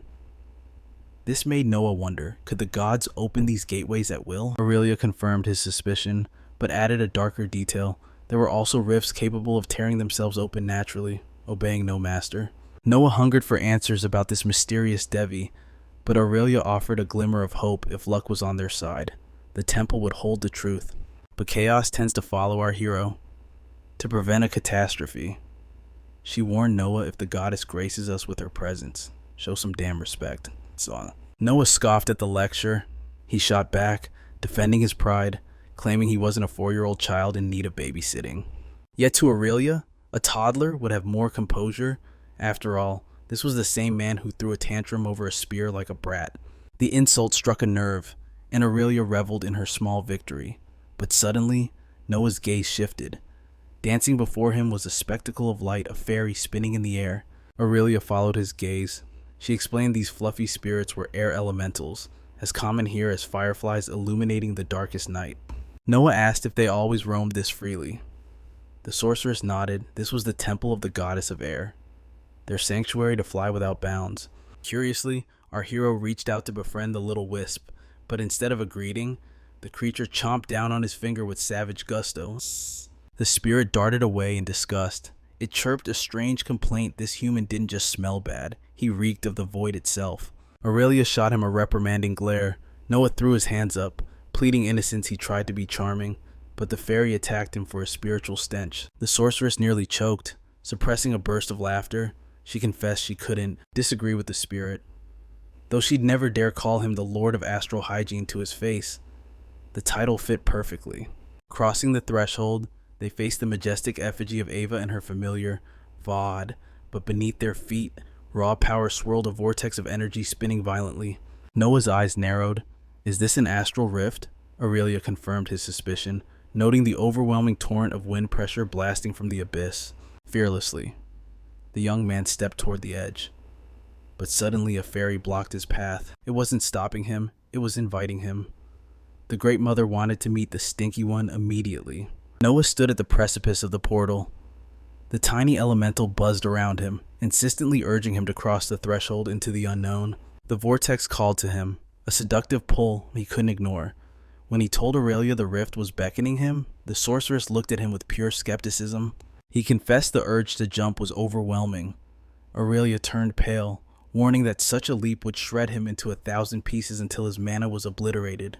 But fear was a stranger to our hero, unfazed. He turned to her and extended his hand, asking her to join him in the plunge. The woman recoiled, firmly rejecting his death wish. As she begged him to drop this suicidal idea, Noah didn't listen. In a flash of light, he activated Blink, vanishing from her sight. Before she could scream, he grabbed her together. They plunged into the vortex, swallowed whole by the singularity like victims of a black hole. Blinding lights assaulted their vision. Noah's eyes widened, processing the chaos, while the fairy guided them through an infinite astral corridor of shifting doors. They tumbled through the fabric of reality until gravity returned. Suddenly, they crashed onto the floor of the astral plane of winds. Aurelia scrambled up, fury in her eyes. She screamed at the lunatic, demanding to know what possessed him to do such a thing. "Welcome," a velvet voice echoed. Sitting upon a majestic throne was a woman of divine presence. It had been an age since she entertained such interesting guests. She observed our heroes with a gaze full of glamour and curiosity. Aurelia froze, her mind unable to comprehend the divinity standing right before her. But Noah, he was focused on something else entirely. He scanned her, trying to identify the ability behind her flawless lips. The goddess smirked, amused by his audacity to use a system scan on a deity. "How do you know me?" he asked bluntly. Aurelia panicked, spinning around to hiss at the protagonist, begging him to show some reverence. The goddess dismissed the rudeness with a wave. She calmly informed him that she knew many things. After all, she was the goddess of wisdom. With effortless grace, she raised a crystal glass. A chic sip of champagne moistened her royal throat as she watched them. Suddenly, force applied to Noah's neck, Aurelia slammed him into a bow, apologizing profusely to Ava. They had no intention of bothering her. She stammered that the idiot beside her had foolishly followed a fairy's prank, but Ava laughed softly. She was actually entertained. The portal was merely open for her elementals. She never expected a human to be bold enough to enter. The little fairy fluttered to the goddess's ear, whispering secrets. Ava announced that the spirit found Noah fascinating. Aurelia immediately interrupted, clarifying that fascinating was the wrong word, he was just a fool. The sorceress ranted on. She claimed his parents must have dropped him as a baby for him to think jumping into a dimensional rift was a good idea. The goddess rose, her presence commanding silence. She told Aurelia to relax. This was no mistake. Destiny is capricious, and it would have dragged him here eventually. Ava stepped closer. She sensed it too, Noah. Reeked of the void. With a sharp snap of her fingers, she summoned a cleansing ritual. Power washed over him. The protagonist felt like he was inside an astral car wash, buffeting him from all sides. Yet, miraculously, he remained completely dry. Ava descended her throne steps with elegance. She declared the deed done. She had scrubbed away the filth he collected in Arendelle specifically, the parasite of emptiness clinging to his soul. Drifting closer to the young hunter, her divine presence seemed to warp the very air around them, and, with a mere thought, she manifested the system interface, extracting the Kremenhaus spear he had purchased from the merchant Josiah. Ava's eyes narrowed as she recognized the artifact, revealing that this weapon once belonged to a member of the legendary Scarlet Valkyries, a squad commanded by Reena herself. She analyzed the spear, her gaze piercing through its structure to reveal a deep corruption, yet she proclaimed that even a cursed stone could become a divine blessing in the right hands. Then, dropping a bombshell, Ava revealed that the touch of Reena was already upon Noah's destiny, asking if he was aware of this connection or if the war goddess had returned since the incident. However, the protagonist stood there completely clueless, having no idea who this goddess was or that the rusty spear carried such heavyweight history. Aurelia quickly stepped in to explain, stating that Reena was the ancient goddess of war who once led the prestigious Order of the Valkyries. Ava confirmed that the spear was indeed one of Reena's personal weapons and insisted that Noah must find the missing goddess, for his fate was now irrevocably marked by her. Suddenly, a sharp pain struck our protagonist. His memory lapsed, and from the depths of his subconscious, a vision erupted, a memory of the goddess desperately trying to save him. But despite the intensity of the flashback, the fragments were too chaotic, leaving him more confused than enlightened. Ava gazed at Noah with a knowing smile, placing the spear into his hand as a symbol of hope for the goddess's return, promising that the mark on his soul would serve as a compass if he trusted her guidance. Lady Ava then made a solemn request, asking that if Noah ever managed to track down Reena, he must deliver a message that Ava was still waiting, holding on to their ancient promise. Seizing the moment, Aurelia bowed respectfully and asked for permission to pose a question, which the goddess of wisdom granted without hesitation. The sorceress's voice trembled slightly as she asked about the abyssal cultists infiltrating the guild, desperate for answers as innocent lives were being extinguished. But the goddess, despite her vast omniscience, looked upon them with pity, admitting she was powerless to intervene in those specific matters, no matter how much she wished to. Ava explained the cruel nature of their enemy. The void protects all who dwell within its shadow, cloaking their movements from even the eyes of the gods. Aurelia thanked her, visibly crushed by the news, but the goddess offered a glimmer of hope. There was one specific way she could assist them. Ava gestured grandly, granting our heroes full access to her extensive library for their research, and confessed that she was a collector of many rare artifacts from across dimensions, even possessing a rock music album, promising to share her treasures if they could offer her knowledge that the goddess of wisdom did not yet possess. The duo fell into deep thought, and Noah suddenly recalled a trivial fact, though he hesitated, wondering if it was wise to speak such things to a deity. Leaning in, he whispered a secret into Ava's ear, a piece of gossip so juicy that the goddess was visibly taken aback. Aurelia watched the scene with a blank stare, but Noah turned back, assuring the goddess with a grin that the subject of his gossip was still considered a legend in his world. Ava, thoroughly entertained, granted them unrestricted access but warned them strictly not to disturb Vade, as the entity was not fond of visitors. As they walked away, Aurelia demanded to know what he had whispered, and Noah casually explained it was just some celebrity drama from the rock and roll world of his home dimension. While Ava returned to sipping her divine champagne, Noah, never missing a beat, called out to the sorceress, boasting that she should learn never to underestimate his ability to negotiate with the gods. Noah spent hours absorbing the forbidden knowledge in Ava's library until he decided it was time to wake up Tony, the laziest parasitic arm in history, for a serious talk. The protagonist removed the ring of victual he had been safeguarding and suggested to his little hand companion that it might want to come out and play. Sliding the ring onto his finger, Noah asked Tony if he had the capability to inhabit and control the artifact. In response, a sinister dark energy began to ooze from his arm, which the boy took as a resounding yes. Suddenly, Tony's eye compressed, twisting and morphing until it fused with the cultist ring.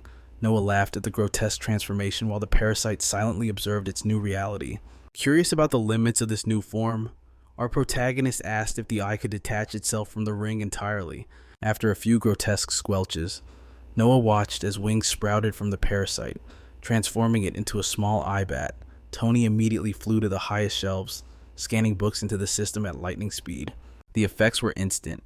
Noah watched his status sheet light up with new abilities and massive evolutions in his progression paths. As Noah began to tidy up the books, a small fairy fluttered over, giggling that the mother goddess had taken a liking to the stinky one. Buzzing with excitement, the elemental insisted on showing our hero something special and flew off, beckoning him to follow. Noah realized the fairy was inviting him toward another astral rift, so with a curious twitch of his lips, he stepped through the shimmering barrier. On the other side, the tiny creature of air guided him through a breathtaking garden where a mystical fountain stood at the center. Noah stopped, genuinely surprised by the beauty of the object, sculpted from living flowers with water flowing over it in a tranquil rhythm. A swarm of elementals flew alongside him before diving into the fountain, revealing to the protagonist that an entire hidden world existed beneath the water's surface. Tempted by the mystery, Noah prepared to submerge his grafted hand into the water, but a booming voice from behind commanded him to stop, and he turned to face a giant, majestic pigeon asking which mortal dared to disturb its beauty sleep. Noah quickly explained that he was a guest in the library who had wandered through the rift, deducing that this oversized bird must be Vade. The dove puffed its feathers, clearly irritated that Ava kept dragging random mortals into her private sanctuary. Her gaze pierced through him. She could not fathom why the goddess would choose a vessel that reeked of such profound emptiness and decay. Vadi answered her own silent question. She realized that Noah was bound by the threads of fate itself. It was not Ava's error that this foul-smelling human stood before them. Noah, still grappling with this abstract concept of destiny, turned his attention to the mystic blue dove. He needed to understand the mechanics of this guidance. How exactly had the hands of fate maneuvered him to this very spot? The entity explained the cosmic truth. While the universe holds infinite possibilities, the path of guided fate is the one most destined to manifest. Noah recoiled in shock. Vadi revealed that his soul held a deep connection to this sanctuary, and destiny would have dragged him here regardless of his choices. However, fate aside, our protagonist was walking on thin ice. He had disturbed V's slumber, and she warned him to depart immediately before her annoyance boiled over into fury. Undeterred, he sought to know more and asked permission to pose a question to the blue dove, who turned curiously toward the young man. He revealed the dilemma of his spear. He had scoured the library for answers, yet found nothing about the sinister, corrupting magic trapped within the weapon. Vi inspected the cursed artifact. Her assessment was grim. The blade was heavily imbued with the essence of rot. This was no ordinary poison. There was no cure for its touch. Even potions and healers would only accelerate the decay, worsening the damage. Desperate, Noah asked for a solution. The dove's advice was perilous. He must connect with the spear's spirit and allow its chaotic energy to flow freely through his being. Only then would the spirit acknowledge him as its master. But the stakes were lethal. Noah had to master the force before the rot consumed him completely. As Noah locked eyes with the spear, the world shifted. The system immediately updated his mission bond with the spirit. That was all the motivation our protagonist needed. He tore away the cloth binding the weapon, presenting himself as a man who thrived on high-stakes risks. Vadi considered the young man foolish, yet she could not look away. She prepared to witness this spectacle to the end, knowing the outcome would be etched in her memory forever. Noah met the dove's gaze with unwavering confidence and declared, "Watch closely, and you will see." Without hesitation, he allowed the rot to invade his body. The system immediately flagged the corruption spreading through his veins, but a miracle occurred. His own resistance and Tony's abilities fought back, defying the disease. Suddenly, the moment of truth arrived. A crimson screen flashed, "Create bond." Noah pressed yes. Instantly, reality shattered, transporting him to a rift within the weapon's consciousness, a hellscape of piled corpses and skeletons atop a river of blood. But amidst the gore, there was the silhouette of a man watching him from the shadows. Noah, shaken to his core, shouted out, asking what kind of nightmare this was. He stared down the mysterious entity and demanded, "Who are you?" But the silence remained unbroken, and that is where our story pauses. If you don't want to miss the revelation in the next part, smash that notification bell. I'll see you all next time on Tobs.